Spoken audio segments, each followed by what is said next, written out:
franktalks.com. I've also, because I've gotten married and because I've taken my work and my research into a new direction, I'm now looking at the emotional needs of men and how women can address it so that women can go out and find high-quality men to have relationships with. So I'm now focusing on the other side of this spectrum, which I'm hoping is going to give me such an overall view of relationships that when I call myself a relationship expert, I'll have properly earned the title. I'm not just doing it from the male perspective of, okay, guys, these are the emotional needs of women. Address these. She will fall in love with you. I'm going to do the same thing now for women so that high-quality women will learn what it means to be a high-quality woman and how to attract a high-quality man. And once I'm capable of doing that, once I've written the books that reflect the research that I've already done, I'll be able to help both genders in the world of using seduction principles for long-term relationships. Wow. Well, you mentioned something really, really important. It's, when a lot of guys go or get into the seduction game and the dating game, the first thing they always want to do is to get laid, basically satisfying their sexual desires and needs. But now you mentioned the emotional needs of yourself. Those are the needs you will have to satisfy now. And since we're talking a little bit more advanced stuff, and most people have already heard the whole, the newbie stuff and beginner stuff and already have the core foundation, satisfying your emotional needs or finding somebody that can satisfy those needs is much harder than satisfying your sexual drive. Am I on the money here? Yeah, I absolutely agree. I'd also like to point out that most of the guys in the seduction community, especially many years ago, when they came into the seduction community, they weren't necessarily looking just to get laid. A lot of them were coming into it saying, I really, really like that one girl there. How do I get her? Yeah, that's right. The most of them were coming in looking for a relationship. Because the age group of the people coming into the seduction community now has dropped significantly. When I first started out, the majority of us in there were between the ages of 25 and 40. We all had a pretty good idea in terms of where our careers were going, what type of life we wanted, and we just had to fix our love lives. Today, it is so mainstream that you have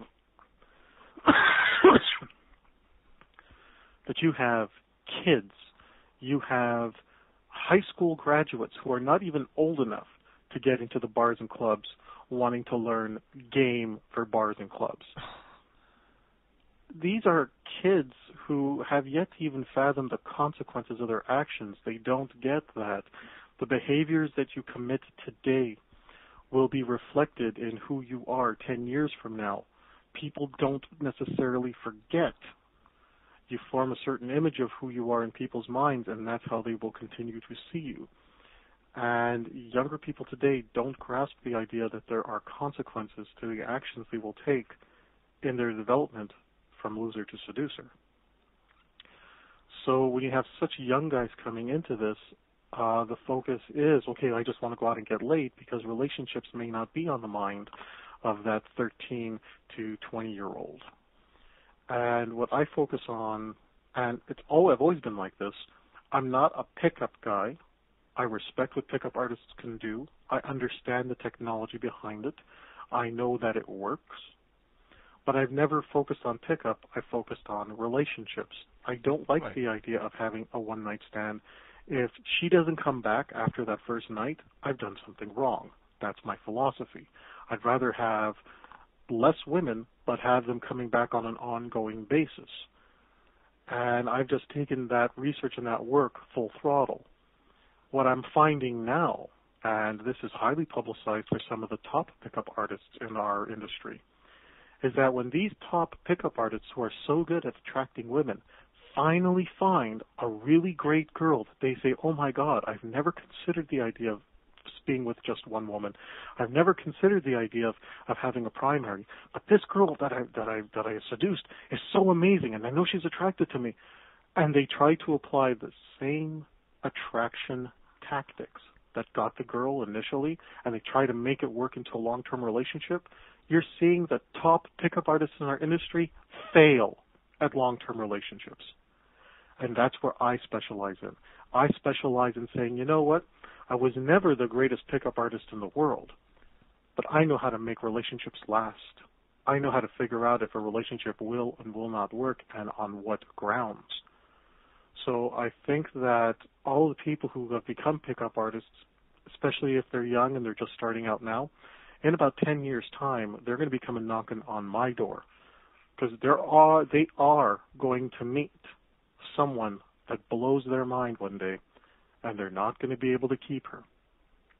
They can attract her. They might even get her into bed. Right. But they won't keep her. And all of these guys are not going to be prepared for the heartache that comes from really, really feeling for a girl and not being able to keep her, even though they do all the right attraction tools to get her initially. See, what do you think are the problems that even the top pickup artists fail at keeping a woman, not getting a woman, but keeping a woman for, I don't know, more than 2-3 weeks, and even longer than that? What is it they do wrong? I think that applies to a lot of people here. You know, I get lots of emails from people as well who say, "Hey, I did everything right. I got the woman. I may even have had sex with her, but after that, I just lose out all the time. What am I doing wrong?" And I'm like, well, I'm not really the expert here because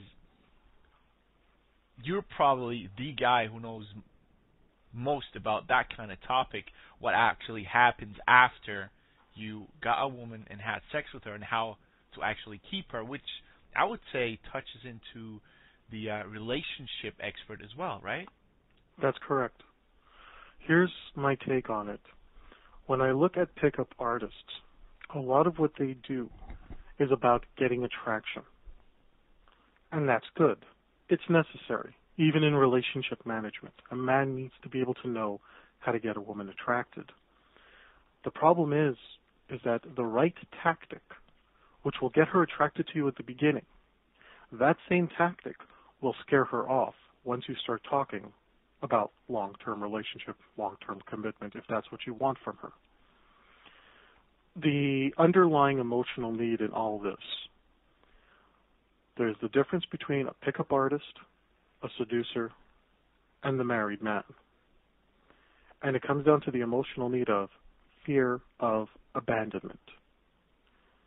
The pickup artist uses fear of abandonment in terms of, hey baby, you better check me out right now or you're going to lose out. He threatens to abandon her in order to generate attraction. At the very beginning, when she has no investment in you, this is a good thing. It's a necessary thing, where the pickup artist absolutely thrives. Somebody who's a low-value male doesn't have the self-confidence to pull that off. Somebody who's a low-value male is ready to commit without even really getting to know her first, which turns her off. But the pickup artist uses fear of abandonment as a tool so that her interest will be heightened. I don't need you, but hey, if you want to get to know me, I'm here, and if you don't, I'm gone and I'm off to the next chick. There's something very attractive about that. There's a confidence, a cockiness. It's almost arrogant, but not in a threatening way. So far, you're with me? Couldn't have said it better, man. 100% on the money. Okay, that's being the pickup artist. There's no consequences to those type of behaviors because the fact is there's no investment on either parts. Now we're going to move on to being the seducer. The seducer is not necessarily the pickup artist, but the one that has multiple relationships going on, has multiple relationships, multiple women, and there's an emotional attachment with each one, varying degrees, but some sort of an emotional attachment. The seducer uses fear of abandonment in terms of, as long as you continue to behave yourself, you get to stay with me. If you misbehave, if you cause me damage in some way, if you cause damage to one of my other women in some way, I will release you. Fear of abandonment, even in that context, is still addressed because the woman has the opportunity to earn your ongoing commitment to her. Right. She even has the opportunity to earn a deeper commitment from you at a later time. So even though there's always that threat of, oh my God, if I misbehave, he'll drop me, well, that's still very attractive because it says if I stay with him, I end up looking good because I've earned it, and it's obvious I've earned it to him. That's the seducer. Right. Now, they're both using fear of abandonment, which is an emotional need of women. They're not necessarily violating it, but they're using it. Now, what happens when a man gets married? When a man makes a commitment to get married, he's pretty well saying he's going through an outwardly sign. And I make a distinction between a man who lives with a woman and a man who chooses to get married, because there's a legal standing that's different for the two. When a man chooses to get married, what he's saying to the world is, I am committing to this woman not to abandon her. Even so, the man must continually address fear of abandonment every day. We know that divorce is rampant. We know that women are constantly feeling like they're in competition with every other woman on the planet if his attention deviates from her. If he's watching porn, or if he's watching some hottie on the wrestling show, or if he's watching some really hot woman in some movie. On some level, she may feel threatened by that, not because he actually has access to the woman, but because he's taking attention away from her. So it violates her fear of abandonment because it says, wow, if he's already looking at other women, he'll abandon me. A married man goes through the process of the marriage ceremony, the wedding ring, which is the symbol, and a host of other things to say, I'm not going to abandon you, and then has to continually demonstrate that he will not abandon her. It's a lot safer for her. When a man has a properly established reputation as a pickup artist, the whole thing that he's constantly drilling into this woman is that I can leave at any time. That's what makes him attractive. That's what makes him not needy. So once when he finally married, says, you can't really do that, can you? No, I mean, you can if you're talking about extremes. In my own marriage, I have certain deal breakers that I've already communicated to my wife. If X, Y, or Z happens, this marriage is over. Now, can a married man constantly say, well, honey, if you don't do this, I'm gone? Well, you can't threaten that every single day for a lot of inconsequential things. You can say it when it's something that will completely threaten the marriage. For example, a married man can say, honey, if it ever turns out that one of our kids isn't mine, I'm leaving. I personally think that's very legitimate. Yeah. I mean, we're talking about something that's going to affect the family structure that they're supposedly building together. If he says, honey, if you don't make me a cup of coffee right now, that's it. I'm leaving this marriage. I know what you're saying. I know what you're saying. Okay, you get it. So like ground rules of a marriage to have that are more than just you presenting yourself as, hey, I'm the macho and you're the wife, so you go to the kitchen, I can watch television, I get the remote. So it's much more than that. Exactly. What happens when a woman pegs a guy as a pickup artist and categorizes him as a pickup artist? She doesn't categorize him as, oh, this is the guy that I want to be with forever. The only type of woman that would be an emotionally damaged woman, because she needs that constant threat of abandonment in order for her to feel normal. Right. When you're dealing with a high-quality woman, and she's dealing with a pickup artist, she will be using him as much as he's using her. She will use him for sex, she will use him for fun, she will use him for adventure. But when he turns around and says, you know something, baby, there's something about you that's different from all the other girls, and I want to be with you. And I'm not saying they're necessarily going to be monogamous. They might be looking to establish an open relationship, but still have her as the primary. She won't believe him. She has no reason to. Because he's constantly using the threat of abandonment to keep himself hot and attractive to her. Oh, I get it. Now, what happens if he actually says, no, I'm going to be monogamous, and all of a sudden he starts becoming way too needy for her? Well, he's going to end up turning her off anyway. She knows that on an instinctual level. He doesn't. So if you've ever seen a guy who's really good with women end up in a marriage and then find out, oh my God, this guy has turned into such a whipped man, it's because the threat of abandonment has been removed, and that was the one thing that he was using to keep himself attractive. Now that he's married her, he's no longer attractive to her, or as attractive to her as when they were dating, which makes her a prime target for the next pickup artist who's going to come in and make her feel all those wonderful things that he stopped making her feel, since he's not using threat of abandonment anymore. So what's the solution? I'm just curious here. If you have the tool of I wouldn't say hard to get, but fear of abandonment, say, hey, look, if you don't do this, I'm out of here. And if you're married, you can't really use that in a way.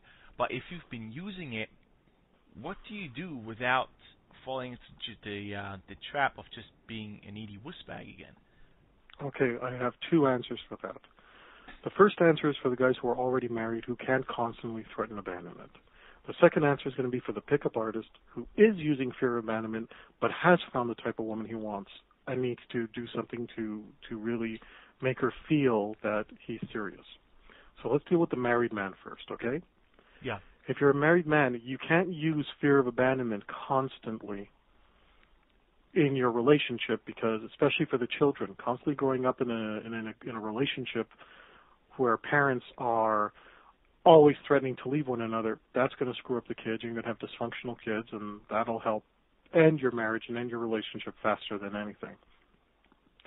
The key here is to choose the right woman. And I go back to the emotional needs of men. Emotional need number 5 of all men is, can she nurture his lifestyle, his investments, which could include the lifestyle they want to have, where they want to live, their children, and so on. A number of guys, especially if they grew up in the pickup artist mindset, they're looking for the hottest women, not even for themselves, but who they can show off to. It's so true. Is very okay. Now look, if all you're going out there, if you just want to have sex, if you just want to have a good time, that's your business. And if you want the hottest woman for that, that's the perfect mindset. However, they think that, well, if she was good enough for me to pick up, she was good enough for me to settle down with. And that's not the case. You must choose a woman who you can actually build a life with.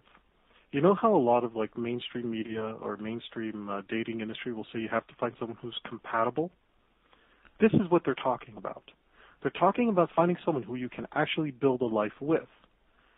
Because when you start, when the initial courtship is over, unless you're a seducer, the romance is going to die. If you are a seducer, you'll keep the romance alive through various actions. You're going to need somebody who you can trust on a day-to-day basis, at least to support the lifestyle that the two of you are trying to build together. If you can't find someone who's doing that, if let's say you're the type of guy that you like your job, you're not looking to move up, you're not looking to get promoted, you just want to go in, do your 40 hours a week, come home, live off that salary, being with a woman who's into getting an operation for plastic surgery every year just so she can continue to look young and hot probably doesn't have the lifestyle that you yourself are trying to establish.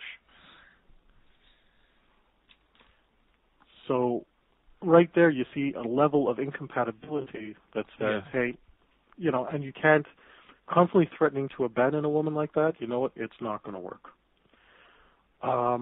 Threats of abandonment when you're in a committed relationship, they have to be about your deal breakers. They have to be about, okay, if this line is crossed, there's no point in maintaining the relationship. That's when you have to use it.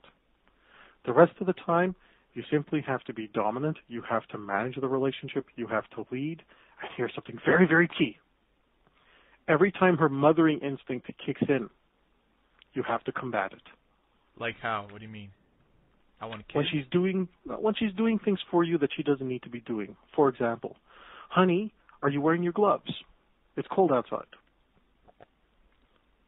Honey, be sure to wear your hat. When your wife starts doing stuff like that, you need to say things to her like, stop mothering me. She'll get angry. She'll get upset. But you are so challenging her mothering instinct that she still will continue to see you as a lover. Men who are married don't do that. They end up thinking, well, she's my wife. Of course, she should be thinking about my gloves and my hat and whatnot. But that's where she starts getting turned off because she starts feeling more motherly to you and less like a lover. So that's my response for the married man. Combat her instinct to mother you at all times. And when you do threaten abandonment, you threaten abandonment on those major deal breakers. Other than that, the answer is, for married men, make sure you choose someone who you can build a life with, not necessarily the hottest girl that all your friends want to bang. There's also, I think you already know this, there's a theory that, like, so many of the people in the seduction community are actually gay. What? Yeah. Pretend to be gay or are actually gay? Are gay but aren't prepared to deal with their homosexuality. At least 20%. This includes people I've counseled who trying to figure out why they're studying seduction, and after 3 or 4 years, they still haven't been able to get together with a woman. And that, the conversations come up. Well, making out with a guy doesn't mean I'm gay, does it? Bullshit. I say, for real? Yeah. A lot of the guys who are getting into the seduction community, in the previous layer that existed in Toronto that's now defunct, there was one guy who finally admitted that he was a gay guy who joined the community so he could learn to pick up other men. Oh, man. Well, I don't know if that's a bad thing or a good thing. I'm just saying there's something really dysfunctional going on in the actual community itself. I don't know. My What's your take on attitude is, well, you know what? I don't think there's anything wrong with guys being gay. No. I mean, all right? Not that. There's nothing wrong with guys being gay, but guys turning to the seduction community to kind of deal with all this? Well, okay, here's my take on it. I think that so many guys struggle with the idea that they're homosexual, that it's easier for them to think about themselves as, I'm a straight guy who sucks at getting women, versus I'm a gay guy and now I have to deal with my homosexuality and it's challenging everything I've ever thought about myself as. Oh, okay, so it's pretty much the right type of gang to join, more or less? Yeah. Okay, that would make sense, though. I mean, well, think about this, okay? Let's say you grew up in an environment that was not favorable to the idea of homosexuality, and you might be gay. The fear, the potential rejection for some of these guys is so high. The amount of pain associated with being a homosexual in, let's say, a family structure or a community structure that wouldn't support that will force them to do whatever it takes to be straight. And what would a straight guy do who's struggling with women? Well, he'll learn how to pick them up. And that's where the whole... And I have to tell you, there's a lot of feminine stuff sometimes being taught in the seduction community. Not necessarily to think like a woman, but there's some really gay stuff out there, like gay routines and all that stuff. I mean, that's not really helpful, is it? Well, you know what? I do know some guys who have used that and make it work. I personally would never... Excuse me. I personally would never advise that, because part of what I think the seduction community's mandate is to remind men of their masculine identity. Yeah. And teaching a guy to act gay in order to get with women. This may work with some women. Obviously it does. However, when these guys also decide, okay, I want something long-term now, a lot of the women that they might have had fun with and a lot of the women whom they might have experimented with won't stick around with them. Because there's always going to be that threat that, well, maybe the guy's actually really is gay. Or maybe he's bisexual and I don't want to have to share him with another man. Or a host of other things. Remember, emotional need number 10 of all women is to prove that you're not a closet homosexual. There are a cluster of women who are willing to accept a bisexual man, especially if she herself is fully bisexual and she feels that would be more of a balance and she wants to live an adventurous sexual lifestyle.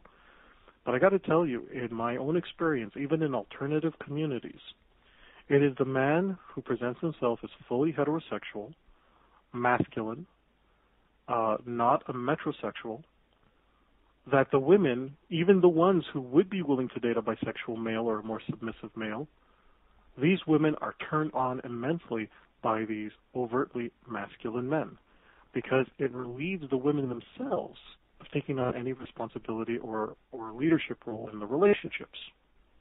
Something that being with a submissive male, although they may feel safer, they might get the opportunity to revel in their mothering instinct being with a submissive male. It doesn't have long-lasting attraction. See, I think the seduction. Go ahead. One question about the mothering instincts. That's really, really fascinating. When you say when a woman is trying to, I don't know, trying to be your mother, and hey, do you have this? Do you have that? Hey, put your gloves on. Is she doing it in a way of trying to be in control or demanding or trying to help you, or what's the distinction? Okay.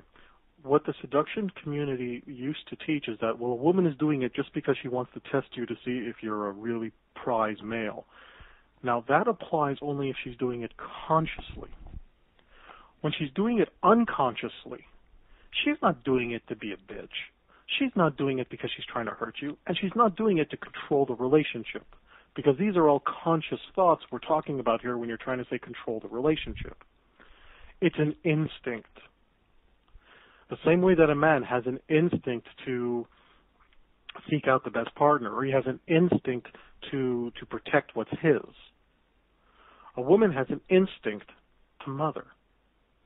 And she's not thinking in terms of, oh, he's my husband and I should remain his lover. She's thinking, oh, here's somebody in my life that I care for. Triggers the mothering instinct. Here's somebody who can't take care of themselves. Triggers the mothering instinct. Oh, right, I get it. So when is that necessarily true when you deal with the weaker the male, the more she kind of feels she needs to mother you because you can't really do it yourself? Exactly. Right, okay, now I get it. So it's not really that you're being needy, but if you come off as you're not really the really masculine type of guy, and she, there is a difference between, hey, do you want me to get you Coke, or more like, are you okay? Do you want me to? I don't know. It's hard a distinction to make, but there is a difference when she's trying to mother you, or when she's trying to, what's the right word? Be courteous. Yeah, more or less. There's a difference between. There's a respectful way of doing it. It's like, hey, baby, can you get me beer? And then you say, oh yeah, would you like a beer? That kind of thing. Well, something like that. I'll give you a couple of examples here so we can really solidify this. Yeah. Men want a woman to be courteous because, for a man, courtesy is seen as a feminine trait. When a woman is being courteous, we are attracted to that because we see courtesy as a feminine ideal. When's the difference between when she is mothering and when she's being courteous? If she is trying to do something without you first insisting that you need help or you need the, without you first insisting that you need help or that you need her to do something, when she's doing it just for the sake of doing it. You mean like washing your clothes? Exactly. She's mothering you. If you're saying, okay, look, honey, I don't have time to get X done. Can you please do X for me while I work on this other thing? Now we're going into the area of being courteous. Because you're not in a position to do it for yourself. You've asked her to do it, and she says, well, of course I'm going to help you out. Of course I'm going to help nurture your environment, your lifestyle. Okay. Now, let's say you come home one day, and she's helped herself into your apartment, and she's cleaned up your place. That's not a good thing. Because then she feels she needs to do it. Yeah, because at that point she feels she has to do it since you're too much of a fuck-up to do it yourself. Okay? Yeah. She feels you're too much of a screw-up to do it yourself, and she's doing it for you. Now she's being mothering. Like when, let's say I'm going out, and I don't intend to take gloves with me. If my wife says to me, Frank, do you have your gloves with you? I'll say no. She says, okay, I'll get them. I say no, don't get them. I don't want them. Stop mothering me. Right, okay. Yeah, it's you's got to The man's got to make the decisions, and if it's right or wrong. And if she says, "Do you have your gloves?" and you say, "Yeah, of course," or "No, can you?" I know what you're saying. It's a whole mothering, but it's an instinct. They don't necessarily do it. It's not a conscious thing. Yeah. There are times a woman will test you, and it is conscious, and it comes from the mothering instinct. But most of the time, the whole idea is that something is an instinct, is that it's not a conscious thought. She will do it because she's in that mothering mode. And the more you challenge her mothering mode, the more she will feel attraction to you. Do you remember how every time you hear a woman talk, she wants a guy who's a challenge? Yeah. Doesn't mean she wants a jerk who's going to slap her around. What it means is she wants a man who will challenge her mothering instinct because it forces her on an instinctual level to feel like a lover. As a good example, like when you're you go get some food and she's trying to cook, I don't know, your steak for you. And you go like, "No, I don't want you to screw up my steak. I know the way I like it, so I'll just cook it myself." Bingo. You have just halted her mothering instinct. Now, she may insist, no, I want to cook for you. I want to cook for you. You say, "No, cook your own steak. I'm going to make my steak. In fact, I'm going to cook both steaks. Get into the kitchen and have a drink." But there's a difference between being needy. "Oh, of course, I'm going to cook for you. You know, you can just relax and I'll just cook for you." It's like more like that you want to do it because you like it the way you like it. Correct. Right, okay. That makes sense. All right. Now, getting back to our original question, what advice would I give the pickup artist so that he doesn't violate fear of abandonment with a woman that he might really like? Because he has firmly established himself as a pickup artist in her mind, the one thing that he has to do is that he has to demonstrate how this particular girl is truly unique to him in a way that she will believe. Without that, she will always fear abandonment from him down the road. I know one pickup artist, and I wrote about this in my book, The Emotional Needs Analysis Workbook, where he was seeing multiple women. He found a woman within that group that he really wanted to marry. He tells her so, and she says, "Oh, you're so sweet, but you're a pickup artist, and there's no way we'll settle down." What did this guy do? I can change. Well, more than that. He actually did something that, as an attraction tool, would have worked. But when he actually did this, he lost both women. He called up the next most attractive, intelligent woman in his harem. He called her into the place that he was seeing the girl he wanted to marry. And what he does, he says, he introduces the two girls. They both knew that he was seeing both of them. But he brought them in together to meet, and he says, "To prove to you just how much I am willing to commit to you," he turns to the other girl and says, "I am breaking up with you right here and now so I can be with her," the girl he wants to marry. Now, of course, the girl that he just broke up with is in tears and is distraught. She was called over. She was dressed really well. And she's just got her heart smashed and broken and publicly humiliated. The girl that he was trying to turn on and say, "Hey, I want to marry you. Here's proof." She didn't look at that and say, "Oh, wow, he thinks I'm really special." She thought, "Well, Christ, if you're going to do that to her, what are you going to do that to me? You are such a pickup artist." And from that point on, he lost both women. He couldn't understand it because he figures, well, this would have worked in other contexts. Now, if he's just trying to attract a girl, it'll work because it shows that he's high-quality sperm, that other women want him, that he has standards, and all of the other things. But in the context of trying to show a woman, no, I will never abandon you, especially the fact that it's a high-quality woman, because if she was a low-quality woman, she might have gone for it. But if she's a high-quality woman, she'll see right through it and say, "You know what, if you're willing to do that kind of a tactic," which, yeah, on some levels might make him attractive, but on other levels will completely make him look like the type of guy that will never settle down, that can never commit, that can never understand the idea of love. So that totally backfires. So you have to rethink your strategy more or less and pay more attention to the details. What is it you're actually doing here? Yeah. So we're talking on another level here. We're not just talking basic stuff anymore. We're talking like... No. This is probably, for my take on it, this is probably at the highest level of seduction, because you're not using seduction now just to pick somebody up to have some fun with. You're trying to connect with somebody for an ongoing relationship and build a life around that, where you can't, you better hope that you're making a good choice, because divorce can destroy any man. But isn't go ahead. Isn't the only solution I found to making sure that you pick the right woman is just to, the more you shoot, the more you hit. There's no easy way of basically picking for the right woman who's going to satisfy your emotional needs until you actually get to know them. So it's pretty much hit and miss. You pick somebody up and then you get to know her, and it's either yes or no. There's no easy way of basically telling up front, like you pick somebody up based on looks. Based on looks, you won't be able to do it. However, there is a method to find out very quickly if she's the type of person that you would be able to have a meaningful relationship with, if she can address your emotional needs. And a lot of it comes down to knowing who you are and what you want. A lot of what I do in my inner game work is that I force guys to write down the type of criteria that they're looking for in a long-term partner versus the criteria that they're looking for in a girl that they want a one-night stand with. When the guy goes out on a date, he can't just be thinking about, well, I have to attract her. He also needs to be qualifying her to figure out what role she will play in his life. And you can't base it just on what a woman says.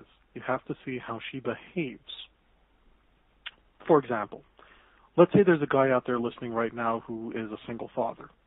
He has maybe a kid from a previous relationship, and a lot of the women he dates will say things like, oh, I love children. Oh, I think it's so sweet that you have a child.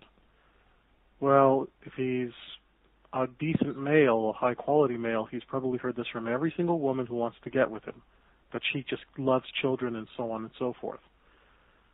But the fact is that we all know this horror stories of step-parents who don't get along with the person's children. Yeah. He's thinking about protecting his kids from the next woman that comes in his life. Well, how does he do that? Well, one of the things I suggested to him is that on one of their dates, before she ever meets any of his kids, he should take her to a sick children's hospital, spend the afternoon there, and the two of them will take on the job of entertaining the sick kids. See how she reacts. Does she really love kids, or is she just saying that to get with him? Can she really be loving and caring as a surrogate mother, or as a stepmom, or whatever the term would be? Or is she going to be freaking out that, oh my God, all these sick kids, I don't want to be here? Isn't that kind of too much to ask on the first date? Not at all. Oh, hold on, but we're changing the people here. This is not just any regular date, because if you're a guy who has a kid and is a single father, then the rules kind of change. Now, I'm not saying age is different here, but you have to do what's best for your kid and not for yourself in the first place, right? That's right. Now, don't forget, if we're not talking here about a guy who's necessarily just looking to go out and pick up and have fun. We're talking here about a guy who maybe is looking for a long-term relationship. How can he qualify a woman? Does he just go on her saying, oh, I really love kids, or is he going to test that consciously by taking her, okay, really? Well, you know what? I have a really cool date planned for us then. See how she reacts. What I'm saying here is that you have to know what kind of lifestyle you want. You have to know what kind of future you want. You have to know what kind of relationship structure you want. Anything from absolute monogamy all the way down to a completely open, hedonistic style of relationship. Once you know these things for yourself, finding a woman who will fulfill those roles, who will fulfill those support roles, is a lot easier than people think. Because as you date a lot of women, you'll get to know exactly how and what role a woman will play in your life. let's say in a given month you'll date 5 different women through a variety of means. Your friends will set you up, you're doing internet dating, you're doing cold approaches on the street, and you end up with 5 dates that month with 5 different women.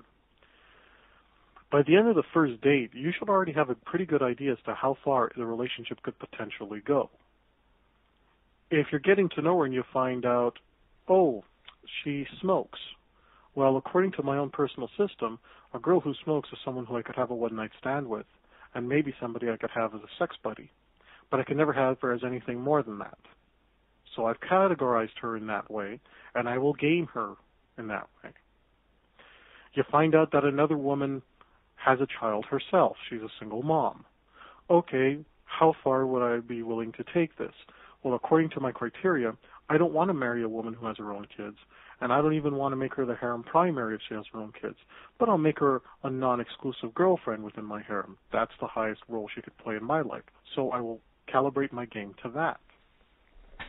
So do you think it's a good idea for people who are listening to this right now to take a piece of paper, maybe a pen, and just write down all the qualities in a woman they're looking for when they just want to have fun, and all the qualities they're looking for in a woman who they would like to settle down with, and then compare Absolutely. them. And then I think once you compare these two, I mean, not just on the looks basis, I really think that you're going to see a big difference.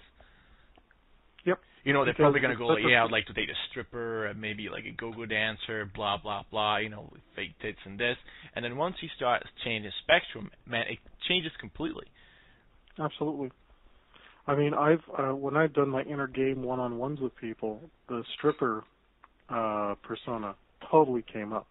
One guy, I asked a guy, I said, okay, would you be willing to have a one-night stand with a stripper? He said, yes.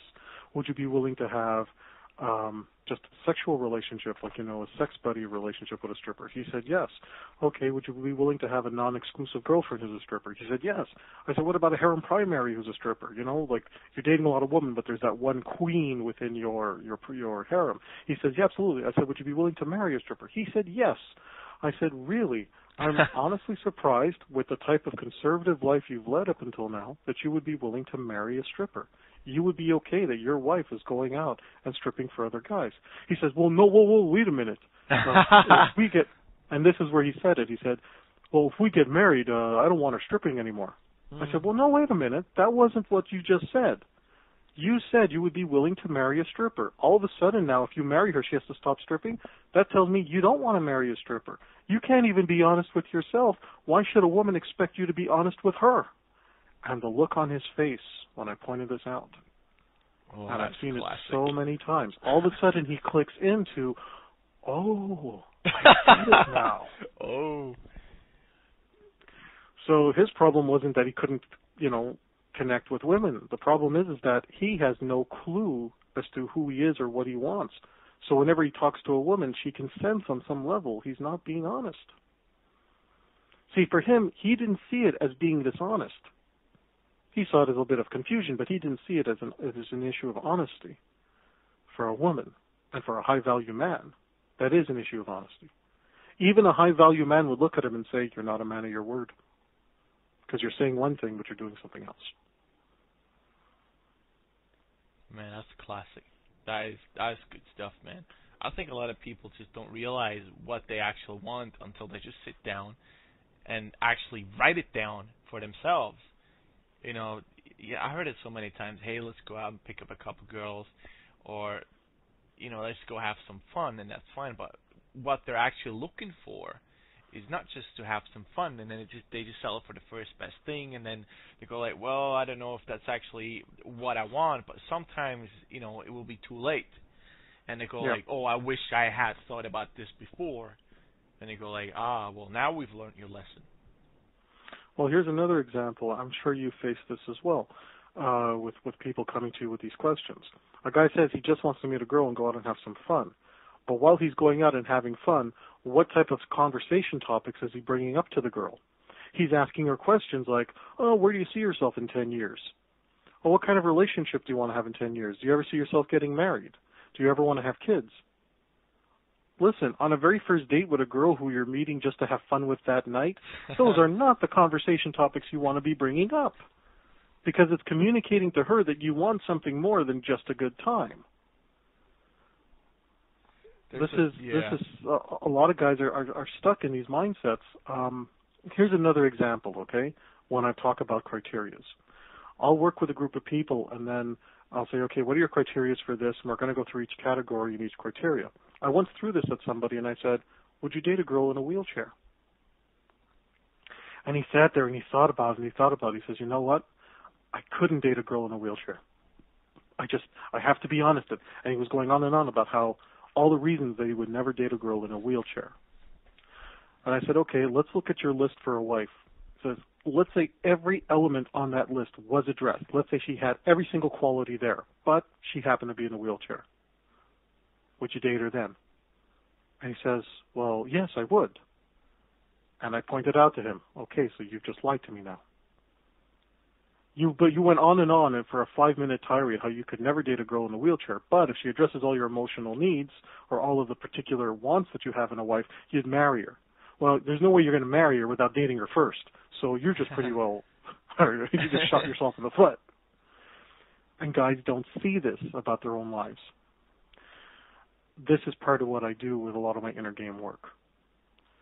And when I finish with some of these guys, one guy I was working with, his problem is that he wanted to go out and date women. He had gone about 2 to 3 years without a date at all. Never mind sex, without even a date. Right. And it turns out, and what we discovered was, he was qualifying every single girl as a potential wife. Now, he was of a certain religion, certain culture. I'm not going to mention which one.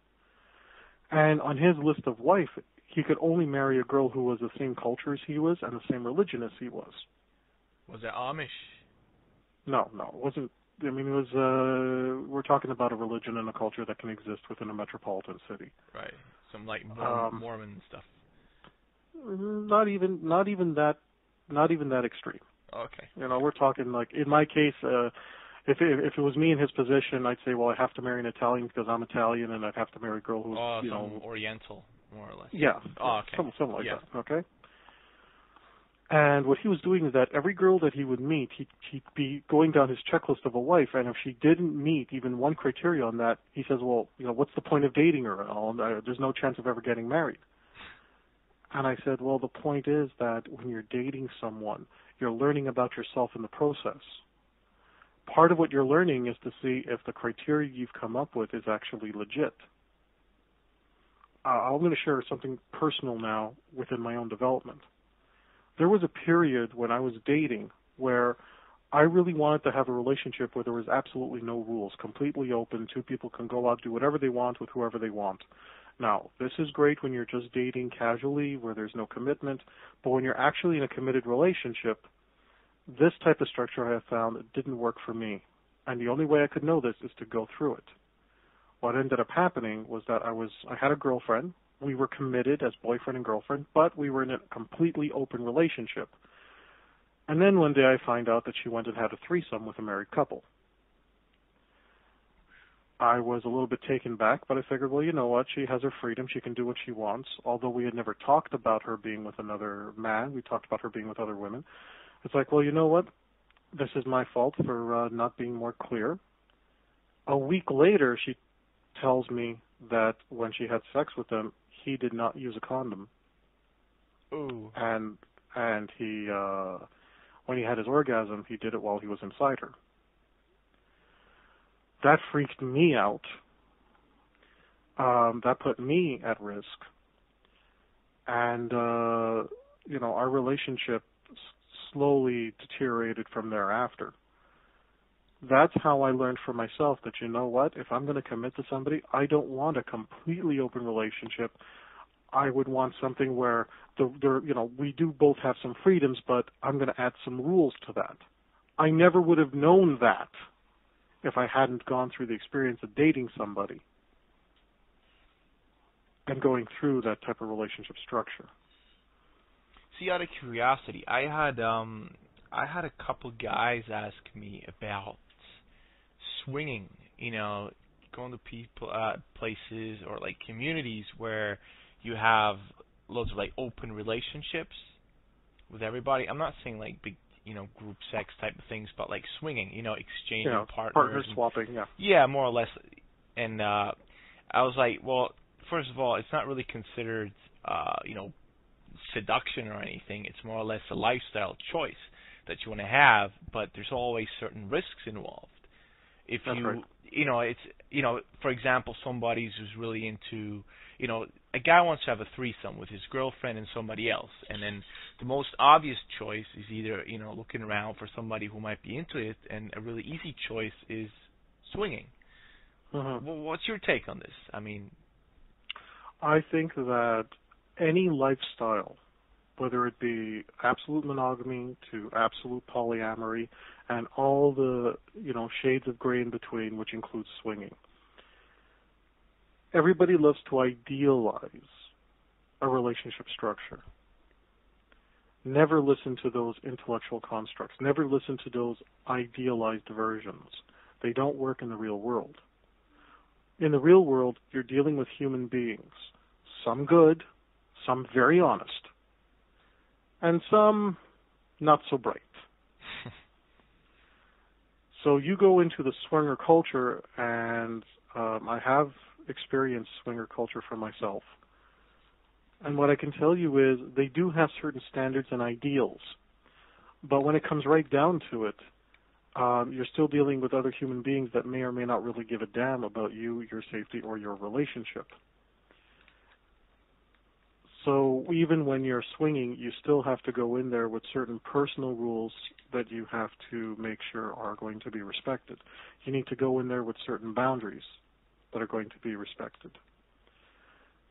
And you need to keep an eye out for people who may say to you, I will respect your boundaries, but when you're not looking, will do things with your partner that you would not have wanted done. For example, they start having sex with your partner, and halfway through they take off the condom without anybody knowing.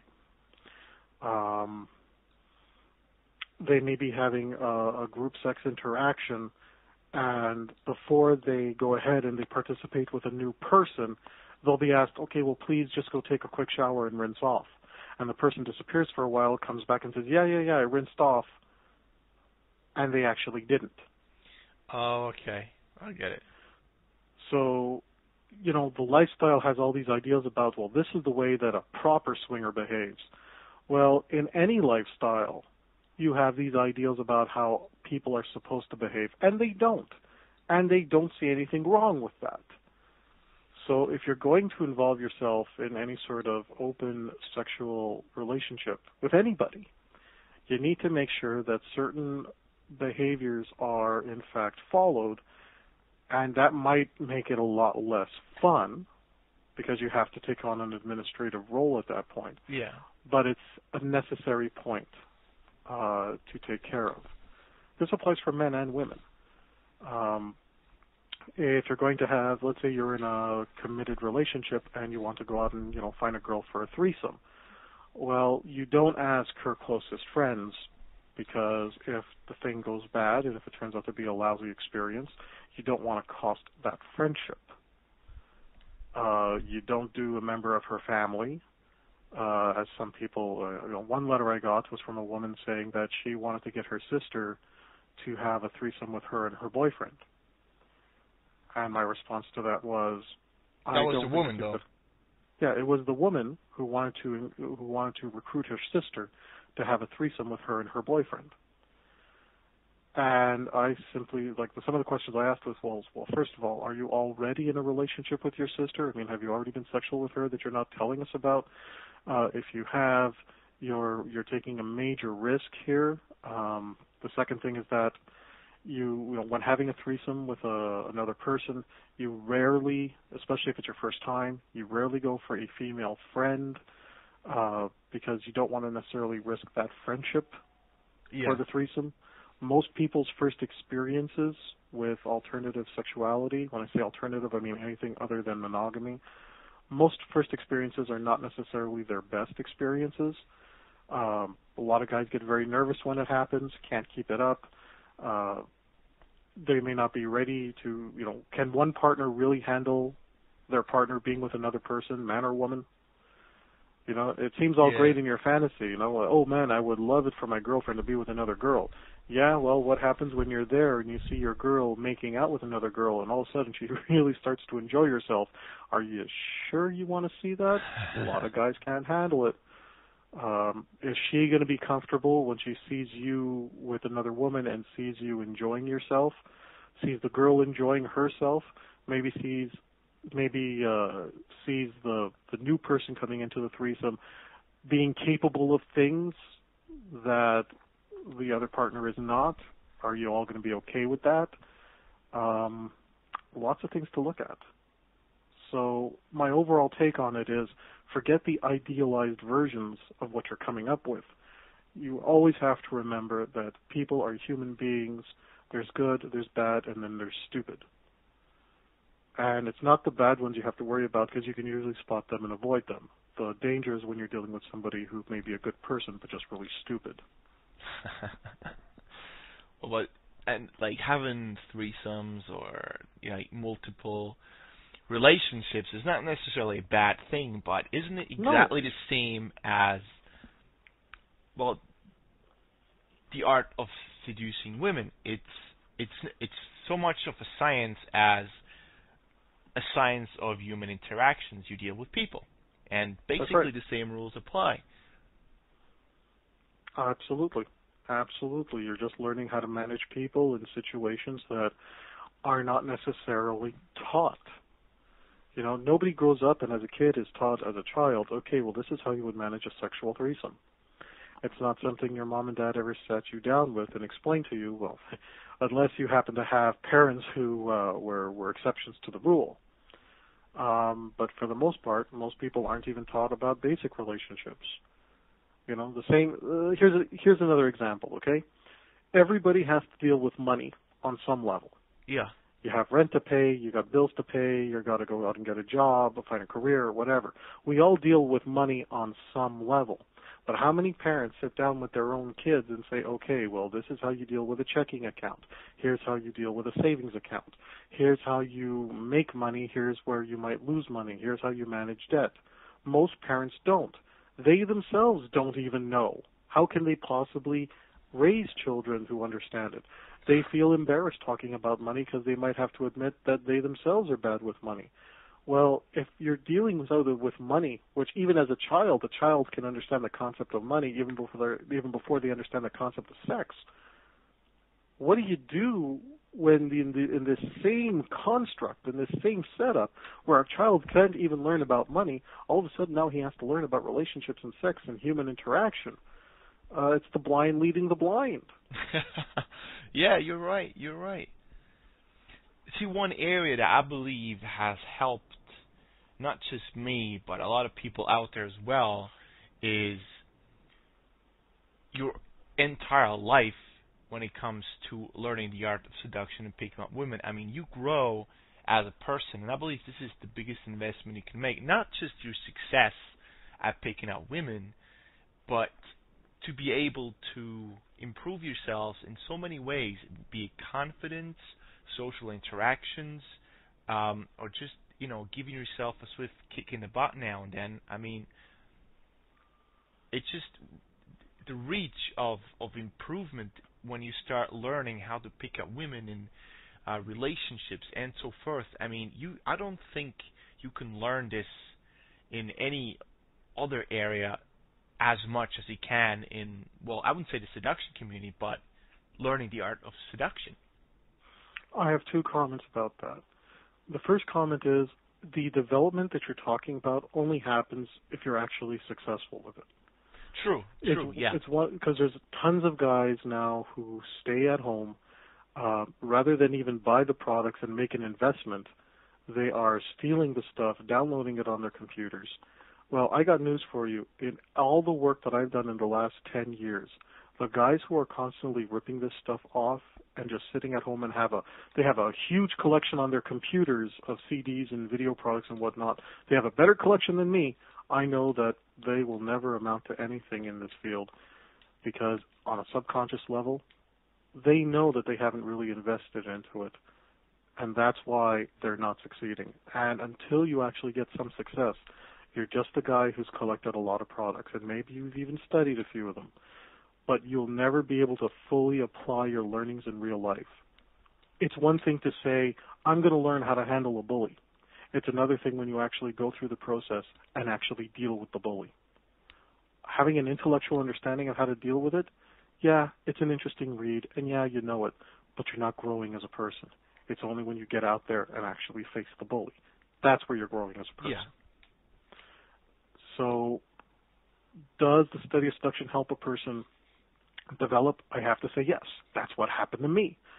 But I also, every time I learned something, I would go and try it. I would go and apply it. Every time I sat there and I said, wow, I don't understand how this belief is going to make me a better man or make me a better seducer, I would have to follow through on the writing exercises and the beliefs. And when my mentor told me, write down 25 things to make you the prize, I sat down and I wrote out the 25 things to make me a prize. Without actually getting it done, development won't happen. It's like reading a book in school and then 2 years later you've totally forgotten the lessons from that story. It's like you've never read it. It's because you haven't put it into practice in your life. So that's the first thing. The second thing is, as much as seduction can help you be a better person in terms of, or let's say a better man, seduction doesn't always teach, depending on who your teacher is, seduction doesn't always teach you to be a good person first. Now, if you're a good person first before you get into seduction, you have a chance of being a good person as a seducer. But if you're coming into it and you don't have a really solid concept of what's right and wrong, then the study of seduction might not necessarily make you a better man, but it will change you. There's one guy who is a former student that I have completely separated from now. I don't want to have anything to do with him. When I first met him and he was an AFC, I was invited over to his home. I even met members of his family. He was a good guy, and he had a good heart. And he was willing, like he was a giver at that point, not a taker. The study of seduction didn't do him very well because he hooked up with some bad teachers. And today, he's somebody who spent the night in jail recently for touching a girl inappropriately on a university campus. Jeez. The same guy was out on the street trying to pick up women, and then because one of his approaches went bad, he pushed the girl to the ground. And I've had to make a standing policy that anyone who associates with him has to distance themselves from me too. I don't want to know about this guy. Oh. In my inner game book, I constantly preach the idea of no violence, no violence, no violence. You have to respect people's property rights. And if you're going to behave in a manner that's against that, then, I don't want to know anything about you. So I think that when the seduction community first started, there were certain boundaries that people would follow. There were certain ideas that, one of the ideas that was promoted that I got very early on is that if you're going to seduce a girl, she has to be left better than when you found her, when you end your time with her. Leave her better than when you first found her. So don't be an asshole or like a complete. Don't be a bad person. You can have certain jerk traits, but you don't need to be a complete schmuck. And exactly. Yeah. Exactly. And somewhere along the lines, somewhere over these last few years, that message seems to have been lost. And the idea of, no, just go out, get what you can get, just go out, there are no consequences, just go out, bang the hottest girls at all costs. And the American way, these right? And I just, when I hear stuff like that, I just tune out. Like there are people now in this community I will no longer associate with. I don't mention their names, and if anyone calls me up for a referral, I will simply say I do not. There's a difference between saying, well, I don't know the guy, so I can't give you an endorsement either way, and saying, you know what, that's someone who I choose not to associate with. That's someone I choose not to endorse. Oh, okay. Is it like because they teach bad stuff, or as persons and people, they're just bad? It could be both. If I find that the person is just a bad person, then even if they're trying to teach good things, If you're learning from a bad person, it's just a matter of time before they turn whatever it is that they're bad on against the people that they're trying to help. A thief is a thief is a thief. Yeah, true. If you're dealing with somebody who runs financial scams, it doesn't matter how good at game they are. It's just a matter of time before they scam you. And there are some people that, I've seen the emails, and one guy made a statement once saying that the rape of women should be legalized. And this is a guy who's setting himself up as a teacher in this industry. And I just looked at that and I said, for real? Yeah. And I just look at that and I say, hey, you know what? Okay, get away from me. And he's coming up to me and he's like, hey, can you endorse me to that person? Can you endorse me to this person? I just said no. I said, if you're going to make this kind of a comment, you're not somebody that I would feel comfortable. And here's my rule. If I don't feel comfortable enough inviting them into my living room at home, I don't need to associate with them. And that's it. Especially when it comes to seduction. Gee. Well, it's funny how the community has evolved over the years. Not that there's more people coming in, but there's a lot of not bad people, but some of this smut and dirt that's been throwing around and bitching and people getting ripped off. It's really sad. That's what happens in any industry, but in this one particularly, man, there's so much bad stuff out there now. I get emails from people, hey, I checked out this person's website, it was just crap until I found yours, there's a couple people out there like me, yourself, and some other folk who still teach the real deal, and, yes. They give rather than they just take. And, mm-hmm. Commercialization is something you just can't stop, but I still feel that you need to deliver at some point, and don't just teach crap. That doesn't help anybody. Let me give you an idea as to why it happens more in our industry than others. In other industries, you usually have some sort of an organization which forces everybody to work at certain standards. Yeah. If you're a hypnotherapist, you are going to be part of an organization which governs hypnotherapy. Some businesses, like doctors and lawyers, lawyers have to go through the bar, and you could be disbarred if you behave unethically. There is no such industry in the world of seduction and relationships. The second thing is that guys and even women who need help getting better at relationships, they're looking for help on a personal level. And there's two types of people out there for them to seek. People who genuinely want to help and have the means to help, and people who are just using this as another way to make money. And the ones that are just looking at it as, well, you know what, I need to make a living. I tried different jobs. Let me try this one. Those are the ones you have to be aware of. Those are the ones you have to watch out for.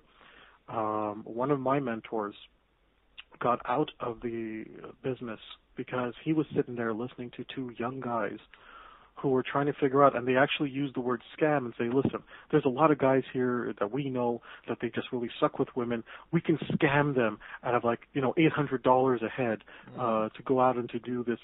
And they literally were just talking about that, wanting to set up a business to scam these guys, into some sort of a boot camp. This is not to say that all boot camps are bad. One of the criteria I have when guys going out to do a boot camp is, does he have original material, or is he just ripping somebody off? And if he's already ripping somebody else off when he's doing a boot camp, then it's just a matter of time before he rips you off too. A thief is a thief is a thief. See, that's one of the reasons I don't do boot camps anymore. Mm-hmm. I used to do them, 3 years ago? Mm-hmm. And I had, I only did one-on-ones, and I charged $700 or something for 3 days. It wasn't something like $3,000 for a day like you get charged nowadays. And then even it wasn't that much money. I didn't really get that much out of it. I just done it because I wanted to see what it's like and stuff, and it was cool, but somehow I still felt kind of bad if you looked at the numbers. Somebody giving you $20-$30 for a book that I can read, or $500, $600, $700 for coming over for a weekend, you teaching him how to do pick up women for real. I mean, it's a good experience. You get a lot out of it, but I just felt bad taking that kind of money from a person because, in a way, you are. It's not that you're capitalizing on his misery sometimes, or he's really desperate for women and he really needs help. And I just didn't feel comfortable with that anymore. And some of these guys out there, they charge so much money for this now. $3,000, sometimes even $4,000, and I mean, that's just not right. Well, a lot of times when people are willing to pay that kind of money, they're being sold on lust. Get the hottest girl in the club. Yeah. Well, I got to be honest. I do that too when I write my sales copies or my little books, but I don't charge $500 for it. I mean, it's usually $30 or something. But there is. No, I hear what you're saying. But one thing about you is that you don't steal other people's material. You have original content. Okay? You have an original product and an original take on things. You have presented, even for some of the knowledge that is considered common knowledge, topics like confidence, you have an original take on it. So that makes you legit. Yeah. What I'm talking about is when a guy is saying, okay, so-and-so teaches this, so that's what I'm going to teach you now. Oh. Well, that for me is a thief. That for me is someone saying, you know what, you're taking somebody else's material, you're teaching it, and you're presenting it as if it's your own. There's one guy here in Toronto, and I won't mention his name, but I can tell you that he sells, as part of his quote-unquote workshops and programs, he sells DVDs that has a collection of other people's programs. He sells it as all you'll ever need to study in seduction. No shit. And he has let's say 3 DVDs, and he has entire audio and video products on these DVDs that he sells as part of his quote-unquote workshop, and his workshop is just other people's material. He's a thief. Has he rewritten the stuff, or is it one? No, he hasn't written anything. Is it one for one? He puts the stuff from other people on there as is. As is, and then quote unquote, he gives it as a free gift as part of his workshop. Dude, you go to jail for that. Yeah. I mean, but this is the type of thing that's going on, and when you have, especially now, he's targeting young guys who are getting into this. I don't associate with the guy at all. I've heard rumors that he shows pornographic material to some of the guys in his group, and some of the guys in his group are not the age of adult. They're still minors. So this is the type of thing that we're dealing with. He was already doing all these illegal things, and then people who stayed friends with him, and I said to him, don't you realize what he's doing? Don't you realize what he's doing is illegal? Don't you realize it's wrong? And they said, yeah, well, he's still my friend. We've known each other a long time. And at some point, this same guy got his quote-unquote friends to invest into some sort of investment real estate deal, but there was no paperwork with that investment. So each guy put in up to $3,000 a head. And when they went back to him and said, so what's going on with it? Well, I'll let you know when something's happening. And then I turned to the friend and I said, what did you think was going to happen? He's already proven to be a thief. He's already proven to be a criminal, and you went ahead and invested with us? He says, well, he was my friend. I said, do you have any paperwork to prove this? He says, no. We were friends. Oh, wow. If you associate with friends who are willing to do something that you would not, again, it comes down to the same rule. Are you willing to have that person stay with you in your living room? And if the answer is no, you don't have to do business with them. You don't have to support them. That's bad, man. That's bad. Oh, by the way, see, you mentioned something that you also deal with the woman's perspective. Yes. How we always talk about how to attract, the woman who has the most value, who's really beautiful, intelligent, smart, funny, and so forth. How do you turn that around? What do you tell a woman? How can a woman attract some of the high-quality guys out there? Okay, for a woman... apart from just saying, just look beautiful. Okay, well, look, for a woman to attract guys isn't the issue. They already know how to attract guys. Everything in industries such as the cosmetics industry to the media industries, they're constantly bombarding women with how to become more attractive to attract guys because everything uses sex to sell. Even a can of cola or ginger ale uses sex in order to sell it. So that's not what I teach women. What I teach women is the mindset of a high-quality man. I give them 10 emotional needs of a high-quality man. And then I also let women know that when a man has the emotional needs of a woman, he's low quality. Now, I've just given you a whole big chunk here, so Okay. I'm gonna break this down for you, all right? For a man to seduce a woman, he has to see her as either his mother or his lover. That's how she will feel. If she feels like his mother, she will be turned off. If she feels like his lover, she'll end up being turned on. How does he do that? He addresses the 10 emotional needs. We talked about this in the last interview, right? Yeah. Okay, let's talk now about the other side of the spectrum. A high-quality man, when he sees a woman, has to categorize her in one of two roles. He will either see her as an ally, or he will see her as an enemy. Is she my ally, or is she my enemy? This is part of what I teach women. That's how the high-value man categorizes you. Now, this is, whereas a woman needs to feel special, a man needs to feel respected. Here, those are the comparisons. Right. This is where men get screwed up. You see, for a man, a woman that's acting like his mother and a woman that's acting like his lover, he will both consider these women allies. He never sees her as an enemy. That's how come it's so easy for guys in long-term relationships to get screwed up. Because when she starts to mother him, he doesn't see that as a bad thing. He still categorizes her as an ally.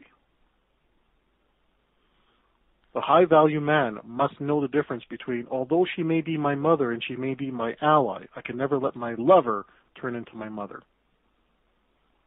Because at some point, that will turn her against me and she will become my enemy. That's the one thing the guys make a mistake on. How does a woman convince a man that she is his ally and not his enemy? She needs to address his emotional needs. A high-value man. Sorry, go ahead. No, go ahead. Like, how does she do that? Okay. The way a woman addresses a man's emotional needs is that she has to accept the fact that as a high-value man, he'll have 10 emotional needs, and if the guy demonstrates that he has the emotional needs of a woman, which we went over in the last interview, that's a low-value man. I'll give you a quick example, okay? If a low-value male will seek drama in a relationship, he's not learning to manage it. He will create the drama in a relationship because he needs drama. That's an emotional need of a woman. But when a guy has that emotional need, he's low value. A woman's emotional need is catered to the little girl in her. But a high-value male doesn't get to have the little boy in him. The little boy must die. But if he has a little boy in him that constantly needs attention, that constantly needs reassurance, that makes him a low-value male. A high-value male cannot ever fear abandonment. He has to be in a position to say, if you abandon me, that's okay, I'm going to survive, I'm going to move on. It keeps him attractive. It stops him from being needy. But it's the low-value male that will say things like, please don't leave me, please, because he fears abandonment. Fear of abandonment is a woman's emotional need, and when a man has it, he's a low-value male. We talked, I believe, about the feminization of men over the last few years. Militant feminism comes in, protects women's rights, keeps them from experiencing violence. Good thing. Teaches men to become more feminine. Well, in teaching men to become more feminine, what the men have been taught is adopt the emotional needs of women. The end result?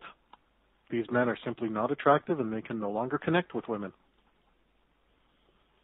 So for everybody who's listening out there, especially if you have purchased my book, Everything Out of Her Mouth is a Test, on the emotional needs of women, if you as a man adopt those emotional needs for yourself, you're a low-value man, and women will not be attracted to that. Now let's get to the emotional needs of a high-quality male. All right, this is in my book, I'm a Man, That's My Job, and it's going to be the main focus. I've introduced it in I'm a Man, That's My Job, but the emotional needs of men is going to be in a book unto itself that I'm releasing later this year.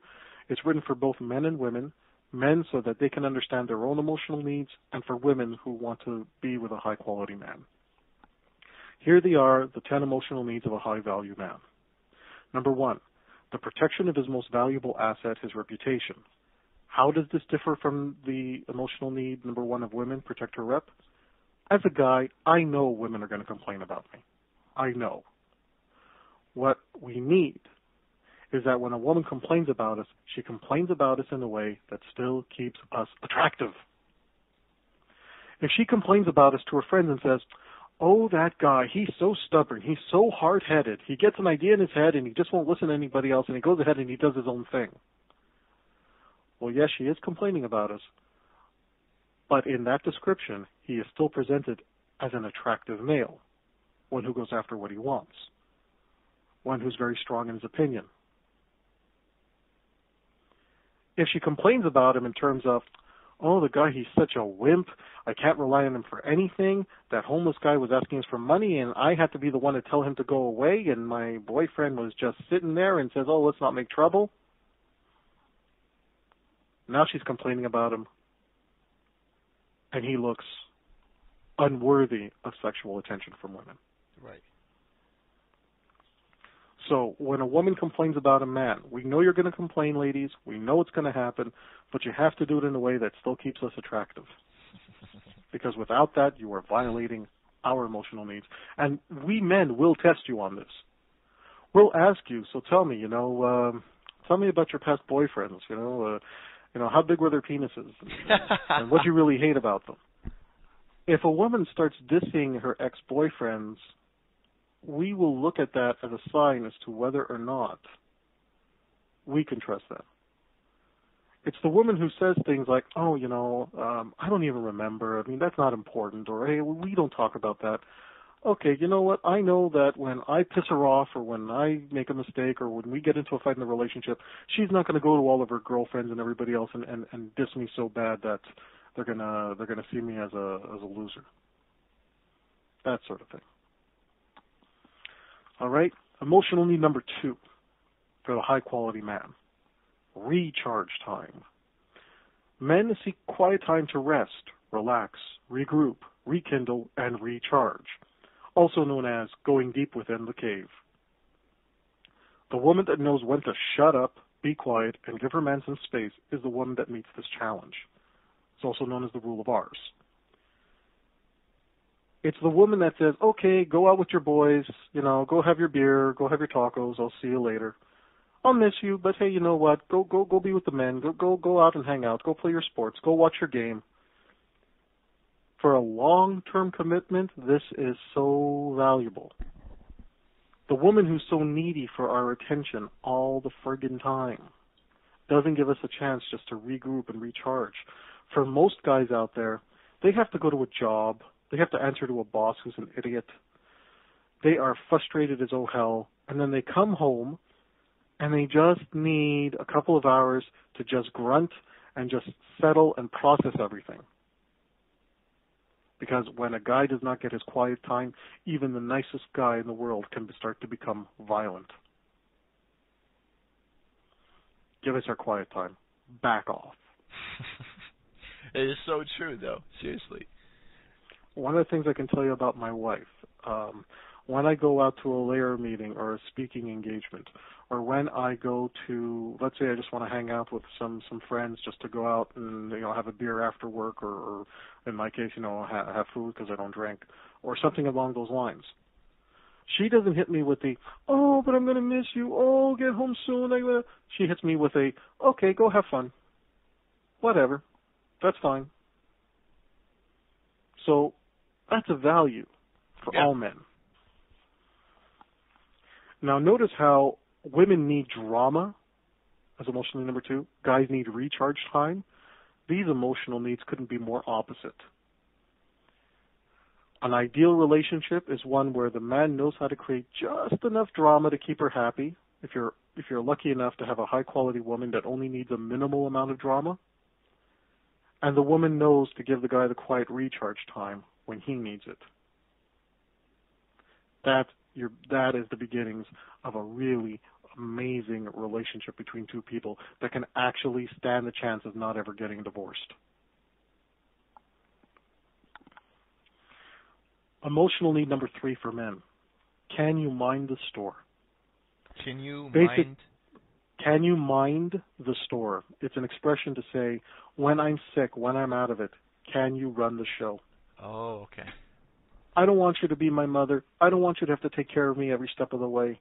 But if I'm in the hospital, can I trust you to make sure the kids still get to school, that the rent is going to be paid on time, that whatever it is that our lifestyle requires is going to get done while I'm out of it. When I'm ready, when I come back, I will lead the relationship again.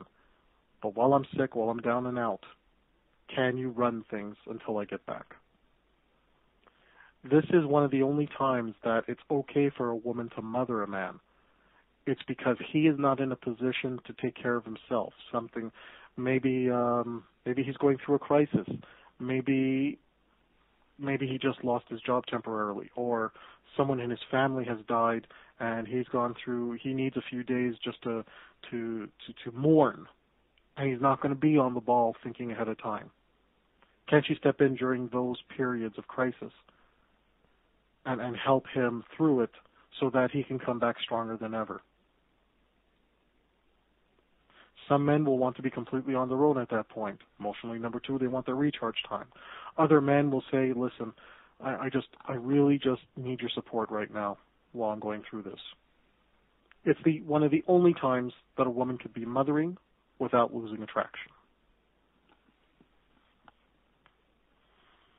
Emotional need number 4, compliance. High-value men don't want blind obedience from their women, but they want compliance to our actions of dominance. If I make a decision, okay, tonight we're going out to a movie, we're going to go out and do X, Y, and Z.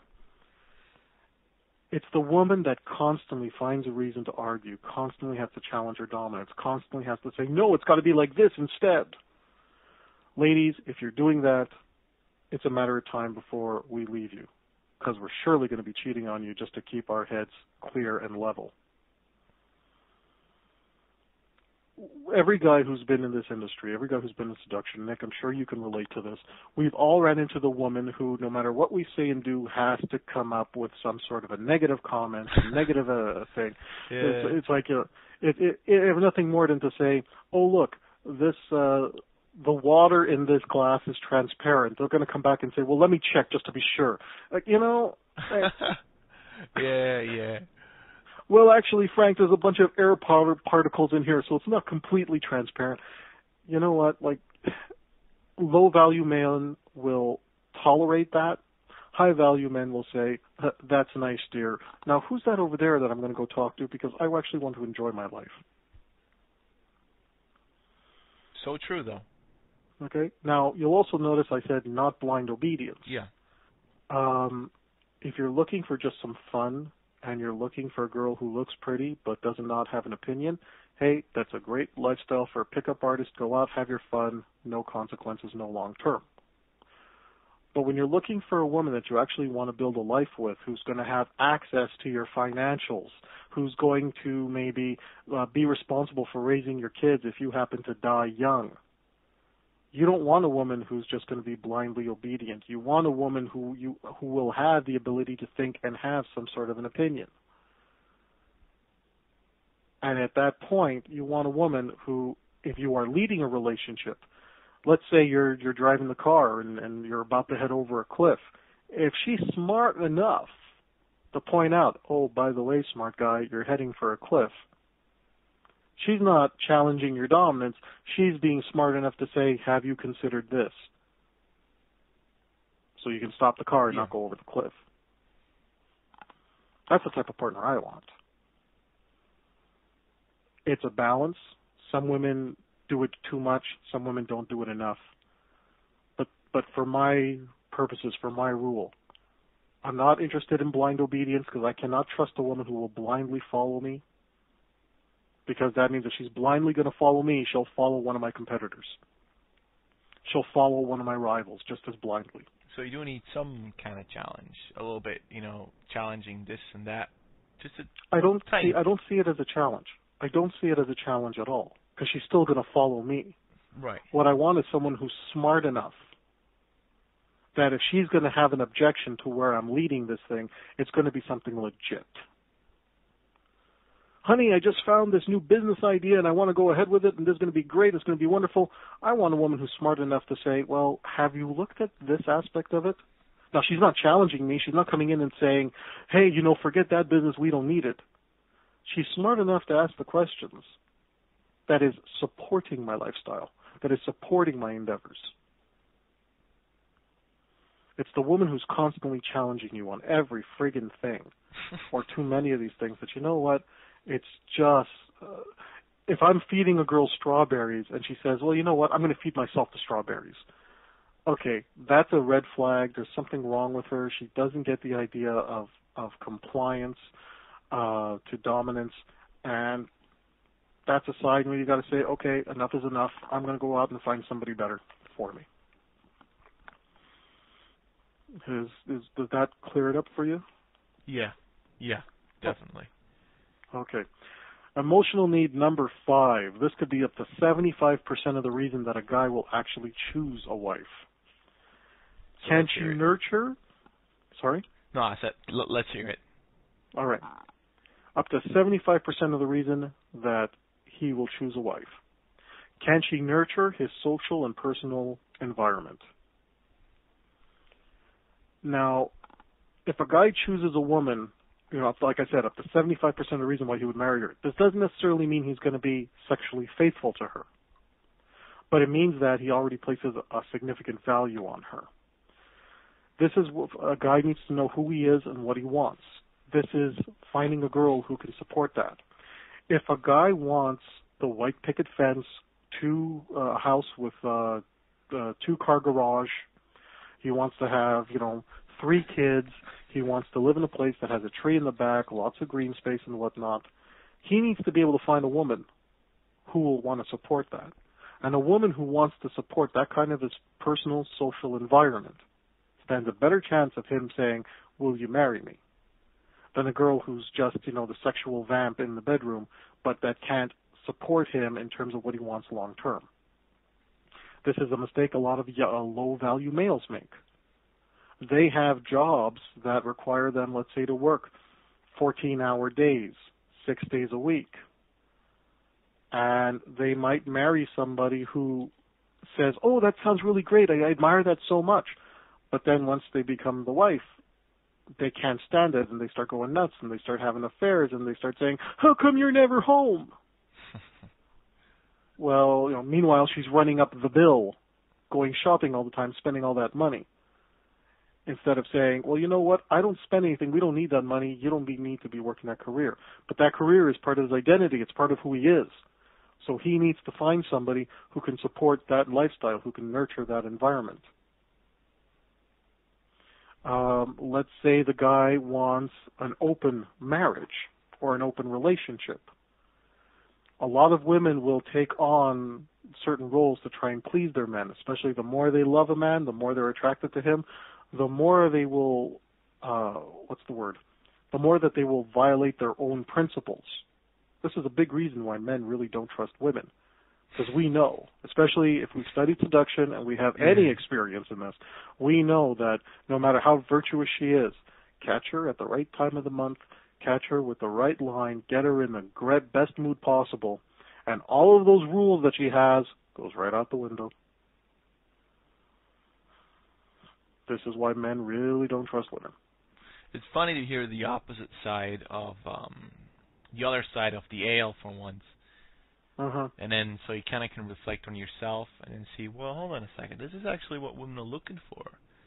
Or it's kind of a checklist for yourself if you are a high-quality male. And you're talking to a girl on a date, and then she starts saying things, and you're like, oh, That's really important to me. That's important to me. Hey, I didn't. Part of emotionally number 5, nurture his social and personal environment. This is a big reason why guys have to go out there and date as many women as possible.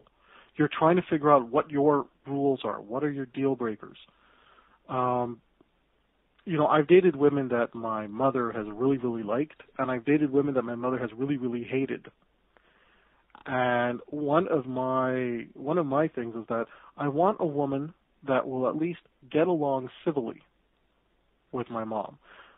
But if my mom really, really hates her, you know what? If this woman is going to become the mother of my children, and there's going to be an ongoing relationship, I don't want to have to deal with the friggin' hassles. Yeah. And before I got married, is that I let my fiance at the time, now my wife, and my mom spend lots of time alone together to see how they would get along. And they got along reasonably well. So that for me was like, okay, check that off. Again, I was constantly testing for these things. A man needs to know who he is, what he wants, what type of relationship structure he wants, and find a woman that can meet that. If he wants a certain relationship structure, or let's say he's a low-key guy, he doesn't socialize very much, and she's always out there wanting to meet new people, wanting to go out once a week at least, if not twice a week. She wants to go out, she wants to have fun. Well, if he wants to maintain an ongoing, quiet, very private lifestyle, it might be really fun to date someone who's completely the opposite of him. But it's not going to work long term, because she cannot support the lifestyle and nurture the social environment that he's looking to establish. All right, are you ready for the next emotional need there, Nick? Let's hear it, man. Let's hear All it. right, number 6, be the secret keeper. What does that mean? One of the ways a man challenges a woman is that he will trust her with a small secret, just to see if she will betray him. Being a secret keeper is the quality of the great mythical mistress who inspires long-term commitment from her lovers. Basically, can she keep her mouth shut? You know how many women can keep their mouth shut, for real? Or are you talking about if it's an actual secret, like, look, you cannot tell anyone? I take the attitude that, look, all women love to talk, all women love to gossip, but there are certain secrets that should never go out of the home. And those type of secrets that go out of the home can destroy the home. And if I'm looking to build a home with a woman, I need to know that she knows how to keep her mouth shut on certain things. Okay. And this is why I will test her, or any girl that I've dated, I will test them with something small, see who they've told. Well, give me an example, Okay. If you're dating someone who, let's say you're not supposed to be dating because she happens to be related to someone you know, and you're keeping the relationship a secret, at least initially, until you figure out if you're going to get serious or not. Okay. But she goes ahead and then she tells her hairstylist, and she tells her closest friend, and then she tells, her best girlfriend. And, at that point you got to say, wow, I really couldn't trust you with the big things, because you just don't recognize that so-and-so that we both know would get really hurt if they ever found that we were together. Not because we shouldn't be together, but because that person wouldn't be able to handle it. Maybe it's a guy who really, really liked her, but couldn't get with her. Her and I have hooked up, and I don't need to go out and hurt that guy for any particular reason. But the fact is, he never stood a chance with her. I have a chance to maybe build something more serious. And if it becomes serious, we'll come out and tell everybody. But until then, we keep our mouth shut. Another example of this, I worked at this company for a number of years. And somebody who I worked with in my department was dating a girl from one of the other departments. They had dated for many years, but they kept their relationship a secret. The main reason is that although there was no issue of authority, they didn't want their relationship to become part of office gossip. They did not want their relationship to even interfere in their possibilities of getting promoted or whatnot. And when they finally decided to become serious, he says, okay, I've decided I want to marry her, and gives her an engagement ring. Okay, then it's announced, yeah, well, it turns out we've been dating for a few years. We just kept it low key. If she's going to go around and start telling so many people, yeah, we're dating, but don't tell anybody. Well, if she can't even be trusted with something like that when there's so much writing on the line, don't think that you can trust her with your most personal details, like how you plan to be managing your money. You're starting a business together, and there's business secrets involved. Can you really trust her to keep her mouth shut and not tell her best friends exactly how much you're making and what your dividends are and how you're trying to, structure your tax paying policies? Forget it. These are the red flags you're looking for. There is that mythical mistress that every man fantasizes about, where she meets all of his emotional needs and she knows every inch of his body is permanently grafted to her memory. Part of the mythical mistress is that he can tell her everything, and he knows that it will never go beyond the two of them. When a woman presents herself as that mythical mistress, especially if she's, let's say, a professional escort or something of that nature, she'll make an incredible living doing that if he feels that he can continually trust her with anything. And this is where a lot of wives will fail. They just don't know when to keep their mouth shut. The worst thing for a husband is to be in a position where his wife has shared information with someone else that he turns around being surprised that the other person would know. No husband wants to be told, oh, by the way, I heard that the two of you are trying to have a kid, but but you haven't been able to conceive in 6 months. Here, try this herbal remedy. It might make things more potent for you. And he's sitting there thinking, how the hell do you know about what I'm trying to do in terms of building my family? This is the sort of thing that what we're talking about. Okay, I get it. Well, that's a neat way of doing that. But would you actually dump somebody if she did that to you? Yes. Like right away? Yeah. Or I would say, hey, you know what? You're not the person I thought you were. And I already know that I would never, I might still continue to see her. I might even continue to still have sex with her. But would I be in a committed relationship with her? No.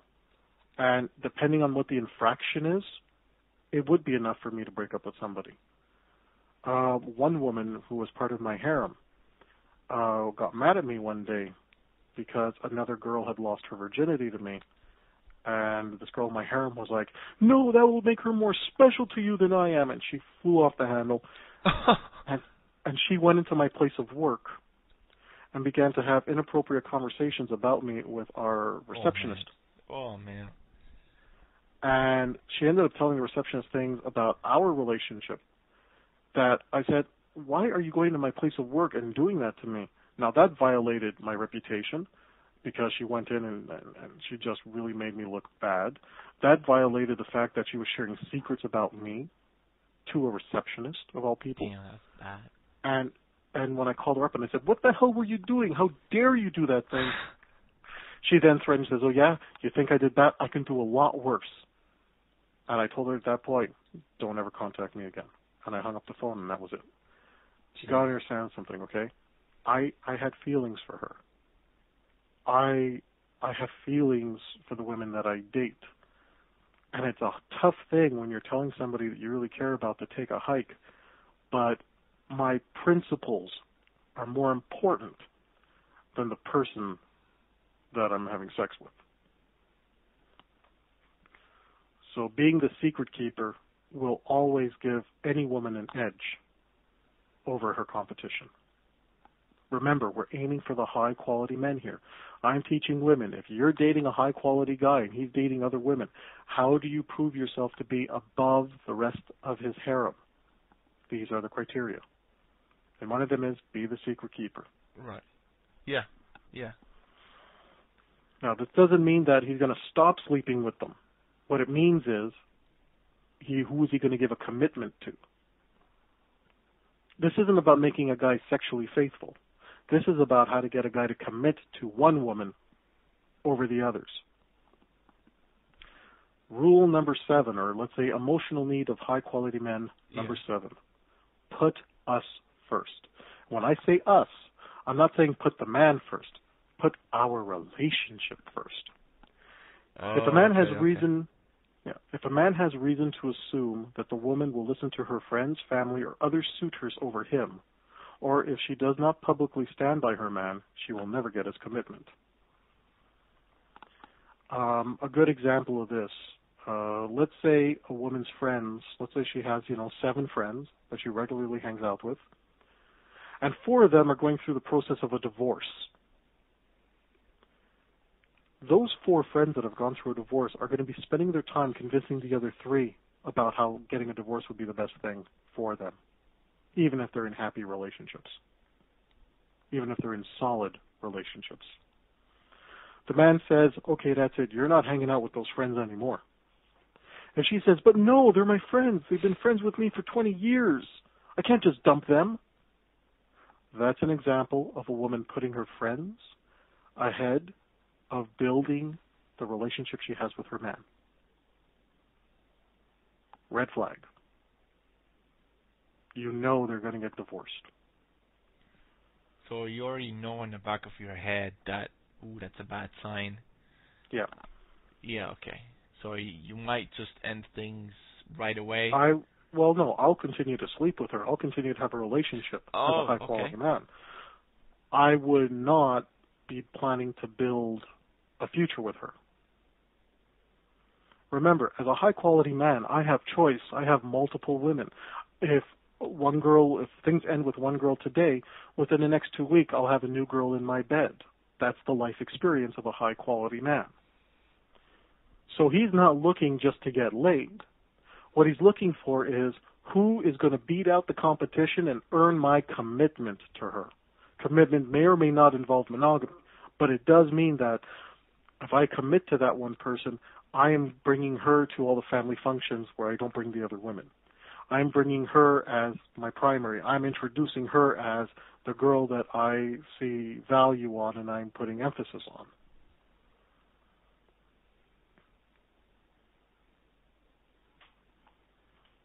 So far, so good? That's some heavy-hitting stuff, though. Mm-hmm. I mean, I'm trying to keep up here because I've never even heard the other side. Mm-hmm. This is where I'm taking my work so that although I've already done some couples counseling where I'm explaining to the woman, these are the emotional needs of a man. I explain to the man, these are the emotional needs of a woman. And I got to tell you, I've been to at least 2 weddings of people who I have counseled as to how to make their relationships work. There's no greater feeling than watching 2 people get married, knowing that you helped in creating a solid relationship that when kids are born into, they actually have a shot of lasting a long time instead of getting divorced in the first 5 years.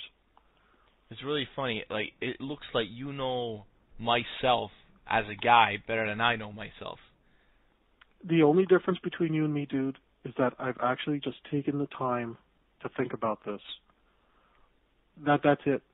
Every guy who's high quality has these emotional needs, but they've never taken the time to figure out. They look at the surface stuff. They haven't taken time to figure out the underlying principles behind it. And I've spent the last, let's say, 10 years of my life focusing on the emotional needs of women. So when it came to focusing on the emotional needs of men, it was a much easier process, a faster process, because I was already used to the idea of going for the underlying emotional need principle. See what I'm going to do once we're done with this? I'm going to actually listen to this again and make my own notes, and then I want to re-listen to what we just covered and then go through each step, all of your emotional needs, and actually verify this. Sounds good. I look forward to it. I'd be very interested in your findings. Yeah, definitely, man. I got to tell you, you were spot on. Like, I've never thought about this properly. I just kind of did whatever. You know it instinctually. Yeah. You know it. Look, the fact is, at this point, you are at the level of a natural. Okay, when it comes to seduction, you are where I'm at, I'm still around the master seducer level. You've surpassed me. You're at the level of a natural. You know more than me. No. I know more theory. But what you know is you have the instincts, you have the intuition. I'm still working on developing my instincts even through this process of writing. You're at the natural level. You're above me because you are going on intuition. Your instincts are so honed in this area that you now have an intuition. So even though I'm saying this stuff to you, it's ringing true to you, not because you've heard it discussed this way, but because your intuition is saying, yeah, that makes sense to me. Absolutely. You're at the high. Absolutely. Yeah. For people out there who have read I'm a Man, That's My Job, I actually talk about the 10 stages from loser to seducer. After the stage of redemption, you have the seducer, the master seducer, and then at the very top you have the natural. You're already at the natural level.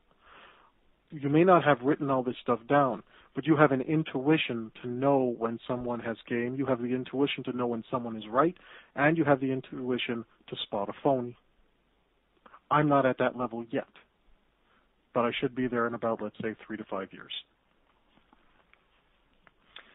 All right, getting back to the emotional needs of men. Emotional need number 7 was put us first, the idea that they have to put our relationship ahead of anybody else. Right.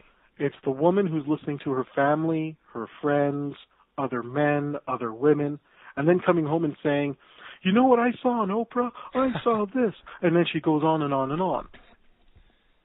If she's letting a television show interfere with the two of them building their relationship, that's a major red flag. That tells me that she's not as committed to building the relationship. It's one thing to say, hey, I saw this on Oprah, and according to Oprah they said this. I'd like to know what you think about it. I have a concern for this area, and have a discussion. It's another thing when, because some source outside of the relationship is saying, well, this is the way things should be, when up until that point, things were working just fine between the two of you. That's the red flag. Okay. Okay? I want to make that clear because I don't want to make it sound like, well, she never gets to talk about the relationship. She never talks about how ways the relationship can improve. What I'm saying is, if she's creating problems, not because she necessarily has a problem with it herself, but because her outside influences are telling her, well, no, it must be a problem because it's not like us. That's where put us first is getting violated. The same way that, you have to put your partner first in order for the relationship to work in a lot of ways that have nothing to do with seduction. For example, if you have to choose between the wishes of your siblings over the wishes of your partner, you got problems. If I have to think about my own brother and say, well, you know what? If I take a specific action, my brother will approve, but it's going to be doing something that will violate something that's important to my wife. And I'm going to go ahead and try to please my brother. I'm not being fair to my wife. I have to put my wife first in that context. Well, my wife, because a high-value man has this as an emotional need, if my wife does something that violates me in order to please someone else that doesn't have a say in the future of her and her family and her children, that's a problem. But it goes the other way around as well. So yes.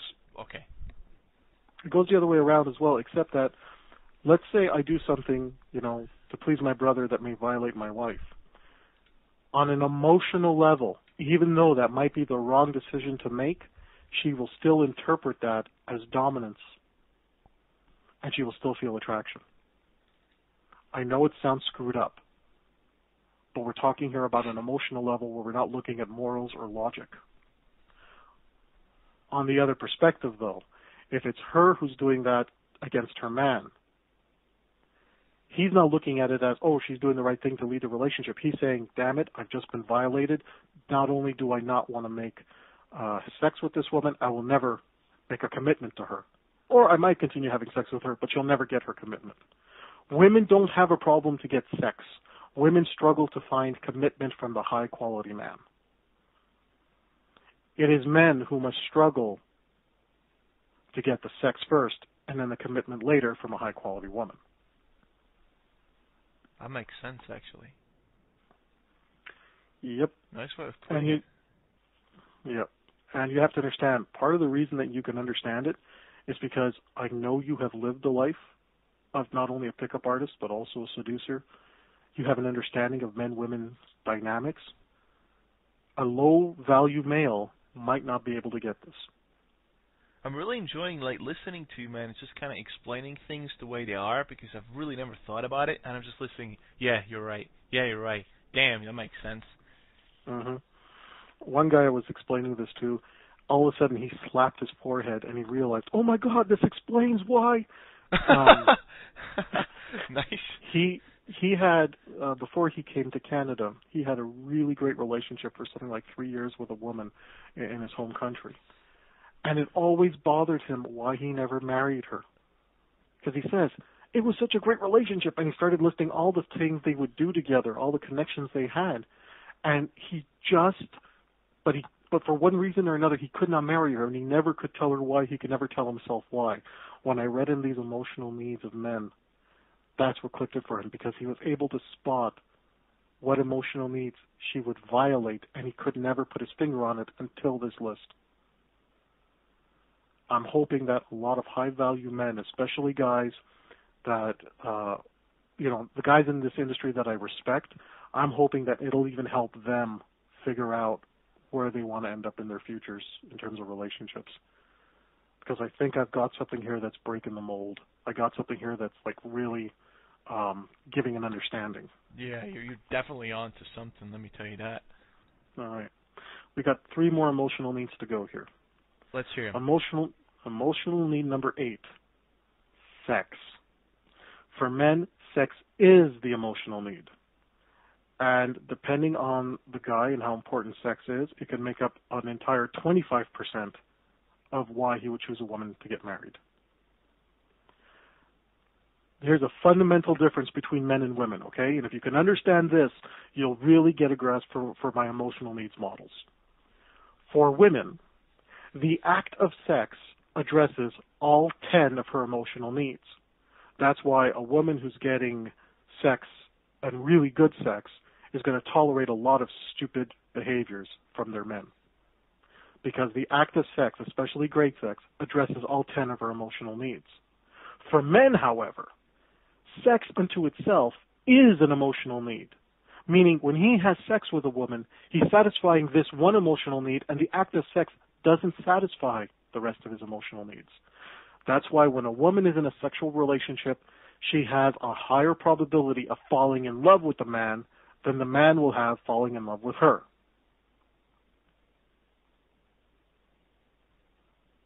Bam, man. When a man and a woman are having sex, even as fuck buddies, why is it the woman who usually starts to develop the feelings? It's because the act of sex addresses the woman's emotional needs.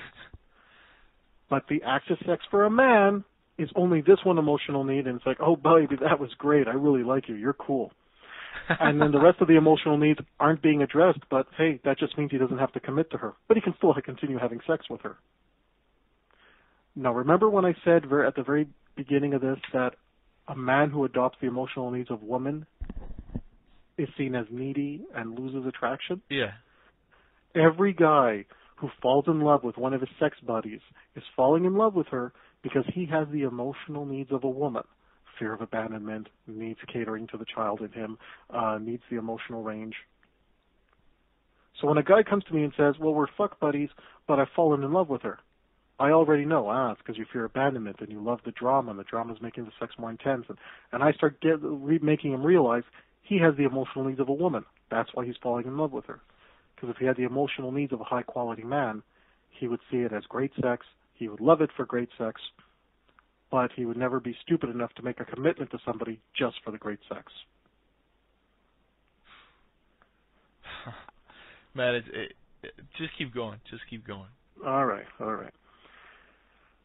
Now then, now here's something else, okay?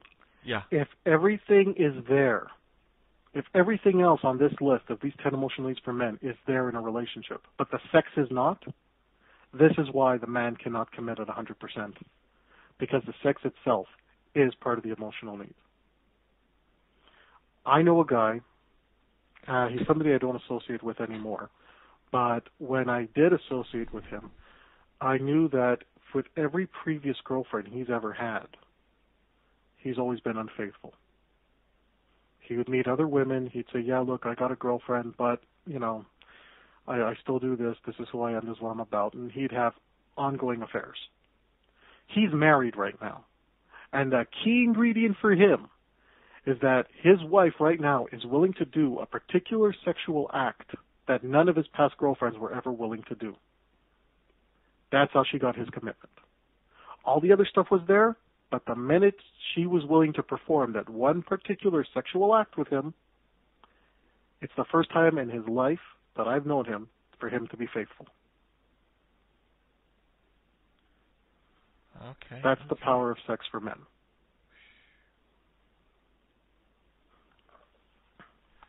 Well, all right. Damn.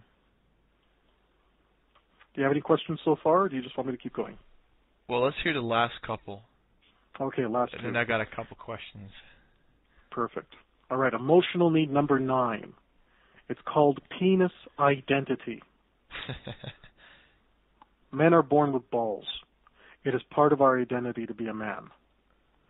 This is a very personal identity for each man because each guy defines what it means to be a man uniquely unto himself. A man must find a woman that supports that identity, that vision of what it means to be a man. Now I'm going to give you two very, very opposite views about how men will define what it means to be a man.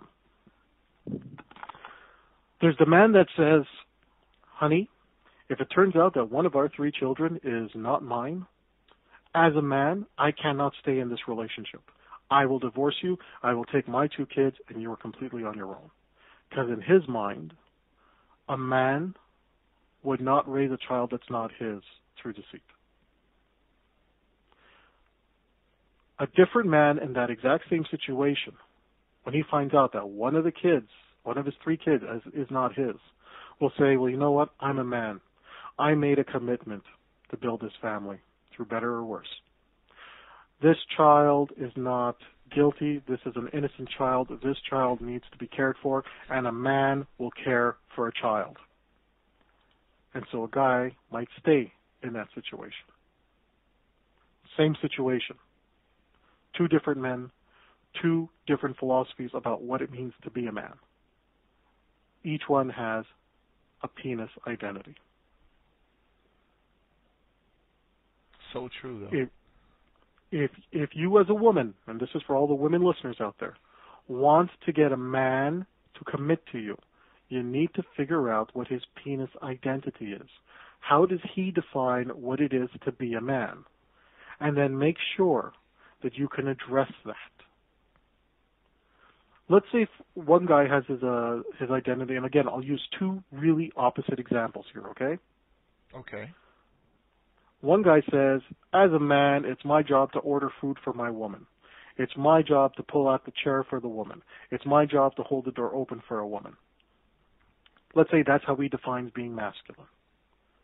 Well, the woman that says, no, I don't need you to open the door for me. I don't need you to pull the chair out for me. I can do it myself. You're violating his penis identity. You won't get his commitment. He might stop doing those things. He'll still have sex with you. He'll never get his commitment.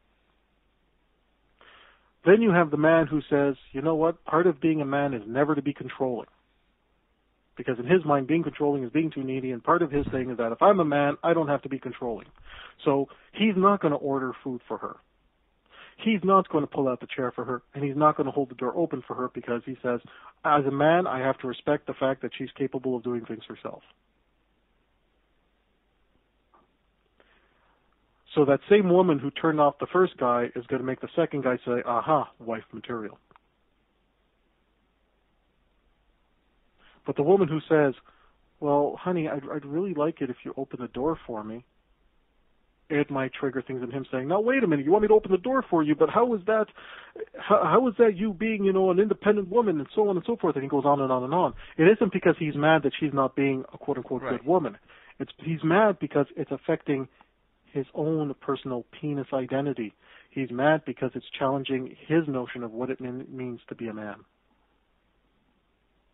Some men will say that if I'm a man, no other man can even look at my girl, and if they do, I have to pop them in the face. On the opposite spectrum, a guy says, a real man can handle his woman going out and having sex with other men and still being able to get it up for her when she comes home.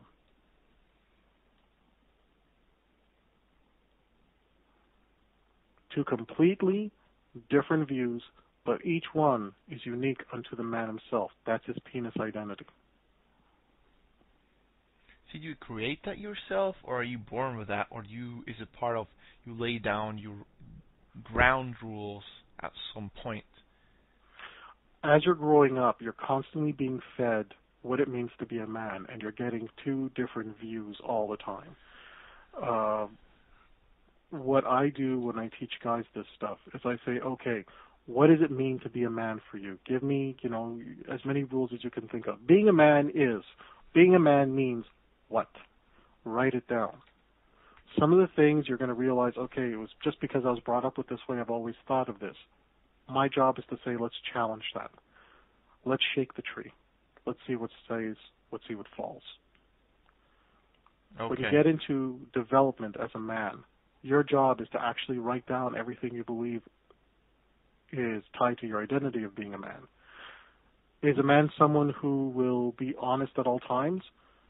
Is a man somebody who knows the difference about when to tell the truth and when to not tell the truth? Is a man someone who does his job even if it means doing something that is going against his morals? Is a man somebody who will follow through on his principles and stay true to those even though it may cost him in other areas? What is your definition of a man? So obviously each definition of a man from person to person will differ to some degree. Absolutely.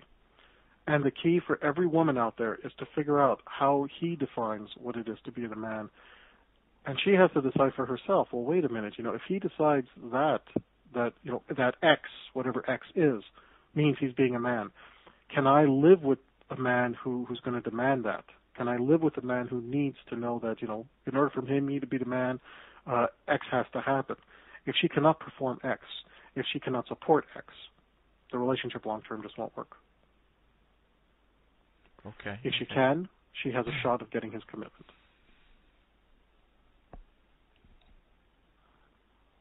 And you have to stick to those rules. I mean, if you lay down the law, and if you break it, then the woman will not respect you as much. There's something wrong in the equation. Every boyfriend destroyer that's out there is always based on catching the boyfriend in something that he's not really on the ball about. Because it's very easy when you're dealing with a boyfriend who's incongruent, it's very easy to steal his girlfriend, even if it's just for one night. Right. But the man who has a solid penis identity, who sticks to that, a little bit more difficult to get his girl to cheat. Not impossible. I've met guys who have skill beyond mine who can get even the most faithful woman to cheat. It's not impossible, but it takes doable. more than what the average guy has. And Right. it is doable, like you said. So are we okay with penis identity? Yeah. Okay. Here we go. Emotional need number 10 of men. The one emotional need that's the most dangerous for all men. It's the most dangerous of our emotional needs. It's the one emotional need that we could easily be taken advantage of by women. A guy has to be aware of his own emotional needs just like a woman has to. There are certain emotional needs of women that they need to be aware of. Cater to the little girl, if she's a woman, is her most dangerous emotional need. Because it could allow her to put the spoiled brat in charge, and it will cause her to make a lot of bad choices and judgments. based on that emotional need if she lets it take over. For a guy, it's this one, emotional need number 10, femininity. Nah, really? Oh, yeah. Femininity in women is the most dangerous emotional need we have as men. And when I explain this to you, I'm sure it'll click. A man will feel more masculine when a woman puts forth the extra effort to be feminine, as he instinctually picks up on that feminine energy. Femininity is defined as, and if you can understand this, Nick, you'll understand why it's so dangerous for men to have this emotional need, how we can so easily be bamboozled. Is defined by three things, okay? These three things together make up femininity. The first one is being attractive, arousal. Some guys are only interested in what a girl looks like because that's what makes them feel like a man, to be turned on by a really hot-looking chick. But for a lot of them, they will sacrifice their own dignity, they will sacrifice leading the relationship, they will sacrifice their own property, they will sacrifice their own identity in order to be with the hottest woman. Why do some men do that? It's because femininity and being attracted to and being aroused by a woman is one of our emotional needs. So our one emotional need is satisfied to the detriment of a number of other emotional needs. Doesn't that imply that somehow, if because you're being told by so many sources this is what women want, because you have to appeal to their femininity in way X, and you believe it and you keep doing it. One trend that kept going on was this whole metrosexual crap, and people believed it, and they actually just overdone it a couple times, and they were like, "Whoa!" And then women were like, "Well, that's not really what I'm looking for." So, but if it is true though that guys do have this emotional need of femininity, but if you, I know what you're saying. It's hard to explain though. Basically, that if femininity becomes the most important emotional need for a man, it is to his detriment. It works against him. Now, here's the second one for femininity, right? Because remember, the emotional need of femininity is based on three concepts. Attraction, arousal is the first one. Here's the second one. And if you can understand this, Nick, it'll explain about maybe, let's say, 20% of the emails you get asking for advice. A man needs a woman to act appreciative in order for him to feel that she is feminine. Appreciative means make him feel useful. Look at every guy out there who's a woman's emotional cookie man, the good friend, the guy who washes her car while she's having sex with somebody else. Why the hell would a guy do that? It's because she shows appreciation for him. She makes him feel useful. Oh, how nice of you doing that. Thank you. Exactly. Now I'm going to go and have sex with my boyfriend over there, who would never wash my car. Well, you just keep doing that. I'll be so grateful.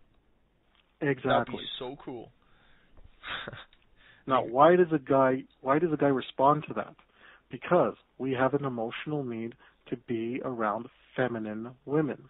And a woman showing appreciation to us is a high sign of femininity in her. It turns us on. So it's very easy for a man, especially if he's a low-quality male, to be dragged into doing things that he wouldn't normally do for a woman because he's attracted to her femininity, her ability to make him feel useful through appreciation. Yeah, you're right. You're so right about this. Now, a high-value man still wants a woman to be appreciative of him. But without the other emotional needs there, without his ability to address her emotional needs, he's a low-value man, and he will suffer because of this one emotional need for him. There's something about a woman saying, "Thank you, thank you so much for that. That's so wonderful of you. Oh, I can't believe you did that for me. You're so special to me." And he feels good because he feels like a hero. He feels like a savior. He feels like, wow, I've done something so amazing for her, and she appreciates me. So I'm just going to keep doing that even though I'm not getting sex. And intellectually he knows there's something wrong with this equation, but he's responding emotionally. Why is it so powerful? It's because it's an emotional need of man to be around feminine energy. And feminine energy is interpreted as her appreciation for him to make him feel useful. Damn. All right, are you ready for the very last one? This Yeah. is it. This is the last part of my work. Emotional need number 10 of the high-value man is femininity, which is broken up into 3 branches. Branch number 1, attraction, attractive arousal. Number 2, her being appreciative and making him feel useful. And number 3, and most importantly, courteous behavior, making sure that she is giving. Again, why is this emotionally to femininity so dangerous for men when it is the most important? When a woman is being courteous, he has to be careful that the courtesy doesn't grow into her being his mommy. Yeah. Remember we were talking about the difference earlier between her being a mommy figure and her being courteous? Well, why is it that we want women to be courteous? Because there's an element of seeing a woman being courteous to us and other people that says, wow, she's a very giving person. There's something very feminine about that. It turns us on, keeps us into her. And so when she's being courteous to us, we totally like, oh my God, I love this. But then she starts mothering us. And it is the high-value man that knows the difference between her being courteous and her mothering and says, no, stop mothering me. I appreciate you being courteous, but stop mothering me. It is the low-value male that doesn't see the difference between her being courteous and her mothering him. That's why the low-value men always lose their relationships. So you hear that, guys? So take that to heart. And I tell you what, I think everybody should make a list and actually write those 10 emotional needs down for themselves and actually start analyzing themselves. Okay, look, this is actually true. This is what I've been doing. This is what I've been doing wrong all these times. This is what I've been looking for, so they understand themselves better. Yep. And you see, yeah. By the end of this year, I'm going to have a book out for women about the inner game of women to match my inner game of men book for men. It'll have different rules of relationships. It'll have different base life philosophies that I think women need to adopt in order to fix themselves up on the inside. But the real key is the book I'm putting out on men's emotional needs. The 10 emotional needs I've just described to you are going to be the focus of its own book. And when that book hits the market at the end of this year, I will go from being a seduction guru that I am now to a relationship guru, because I'm going to be in a position to work with both genders and really work with couples.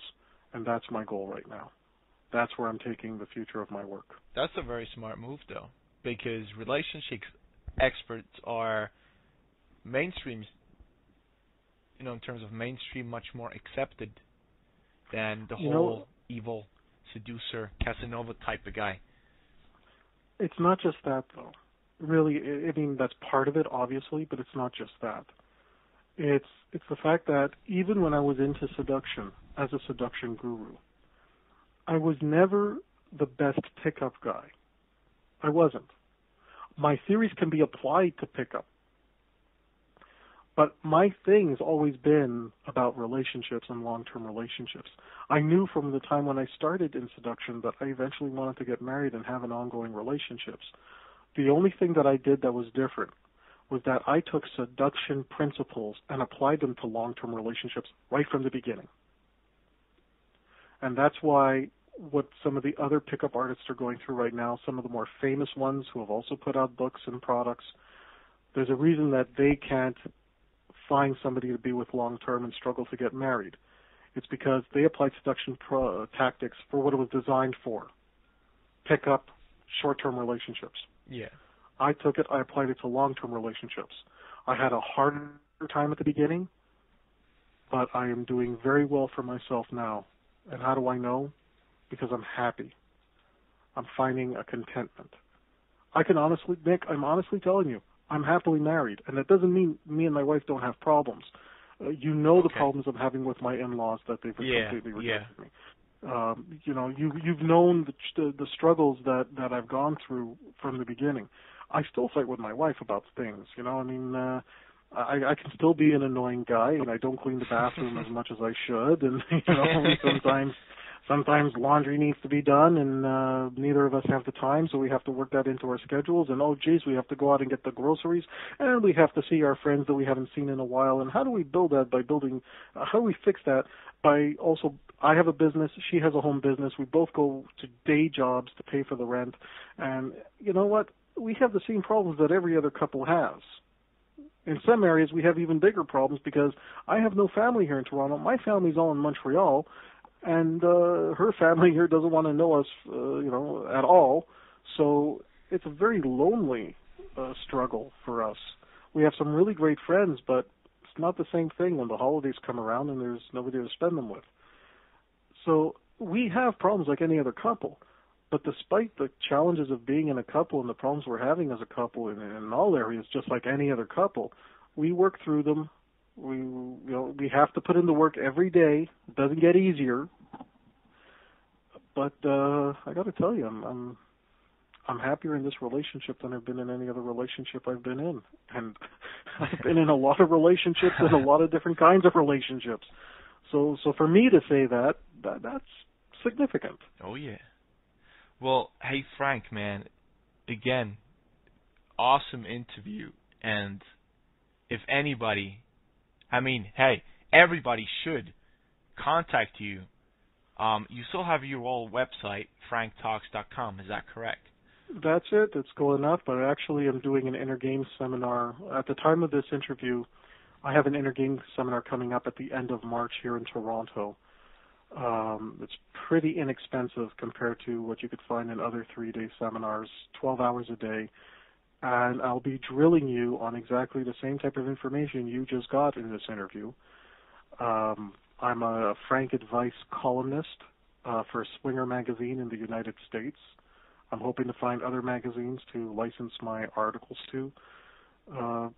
Still got the website. I'm revamping my entire radio show model so to turn it into podcasts. And there's an interview I did with you, Nick, that's going to be part of that podcast collection, and I'm hoping to get everything out by the end of this year.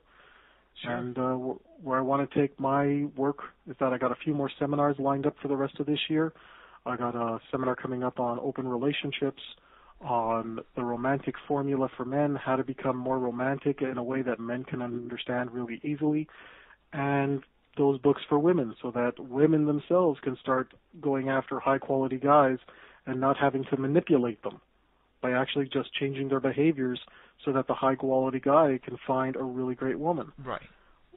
I think, and Nick, correct me on this if you think that I'm off the ball here. Sure. I think that what's happening to the guys who are successful in our community, in the seduction community, is that they've gotten so good at these skills, they're now struggling to find high-quality women. Because all they can find are the type of women that, I know I could get her, but she's not somebody who I'd want to really build with. So you have half the guys who are good at this who their problem is that they don't have the skills to get the high-quality women.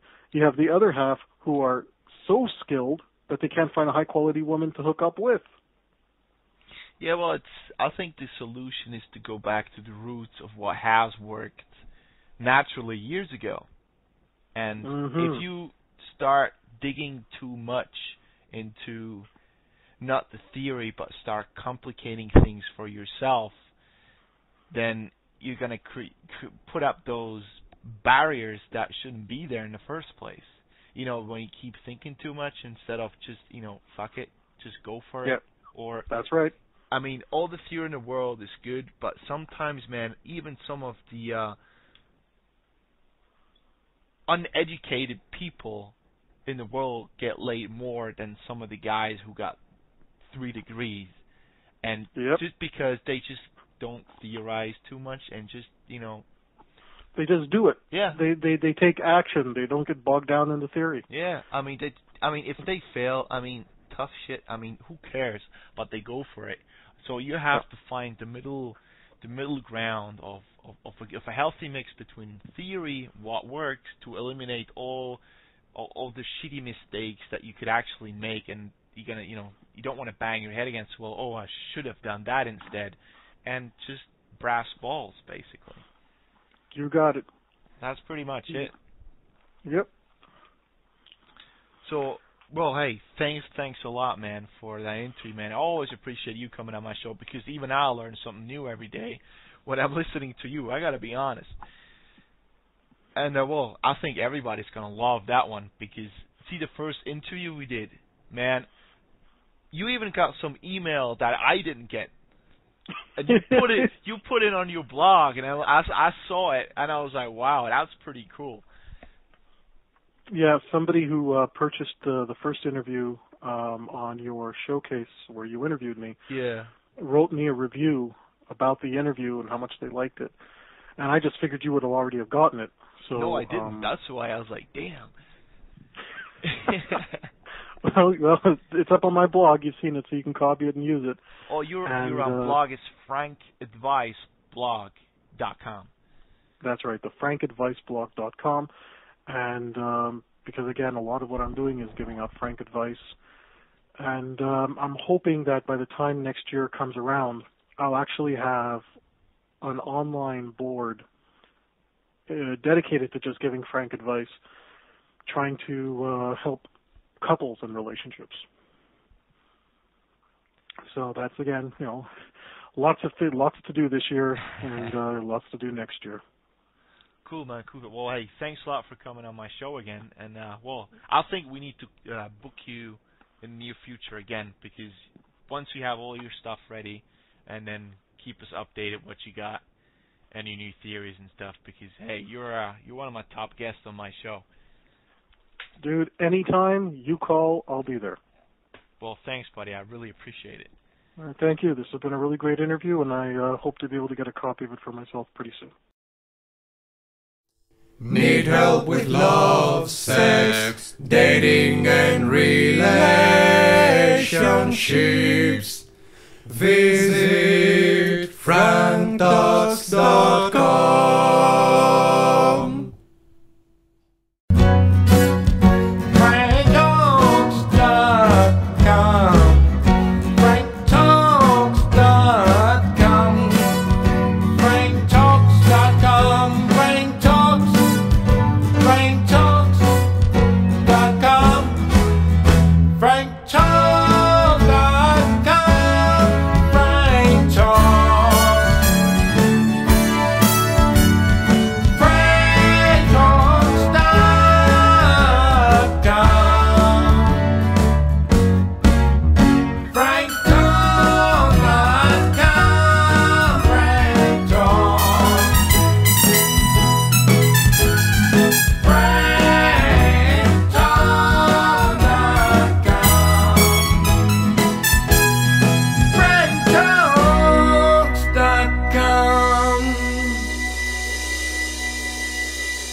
If you need help with your relationships, my buddy Frank, he's got some tips.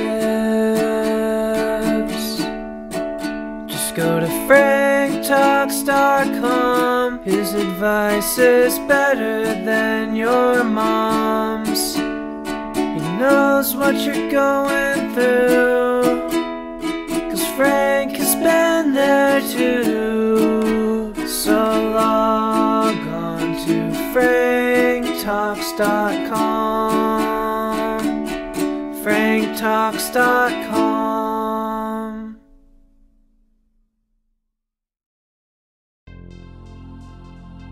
Need help with love, sex, dating, and relationship issues?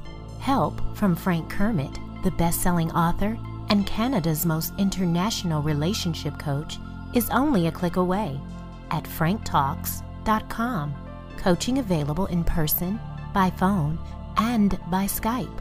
For singles, couples, and alternative lifestyles, franktalks.com.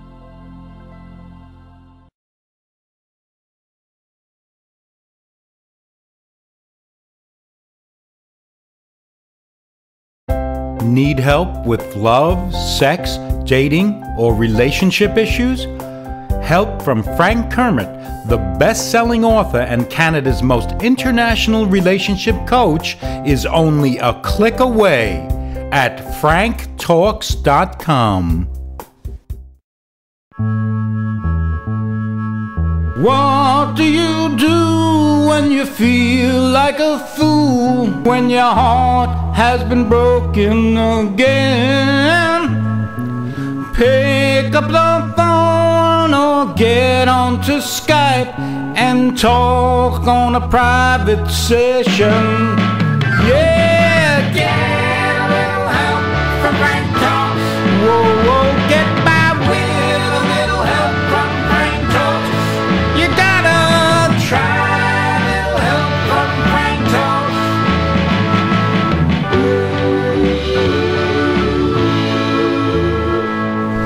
What do you do when your love goes away? Try coaching one-on-one. How do I sign up to turn things around? Just sign up at franktalks.com. Yeah, get by with help from Frank Talks. I get by with little help from Frank Talks. Time to try a little help from Frank Talks.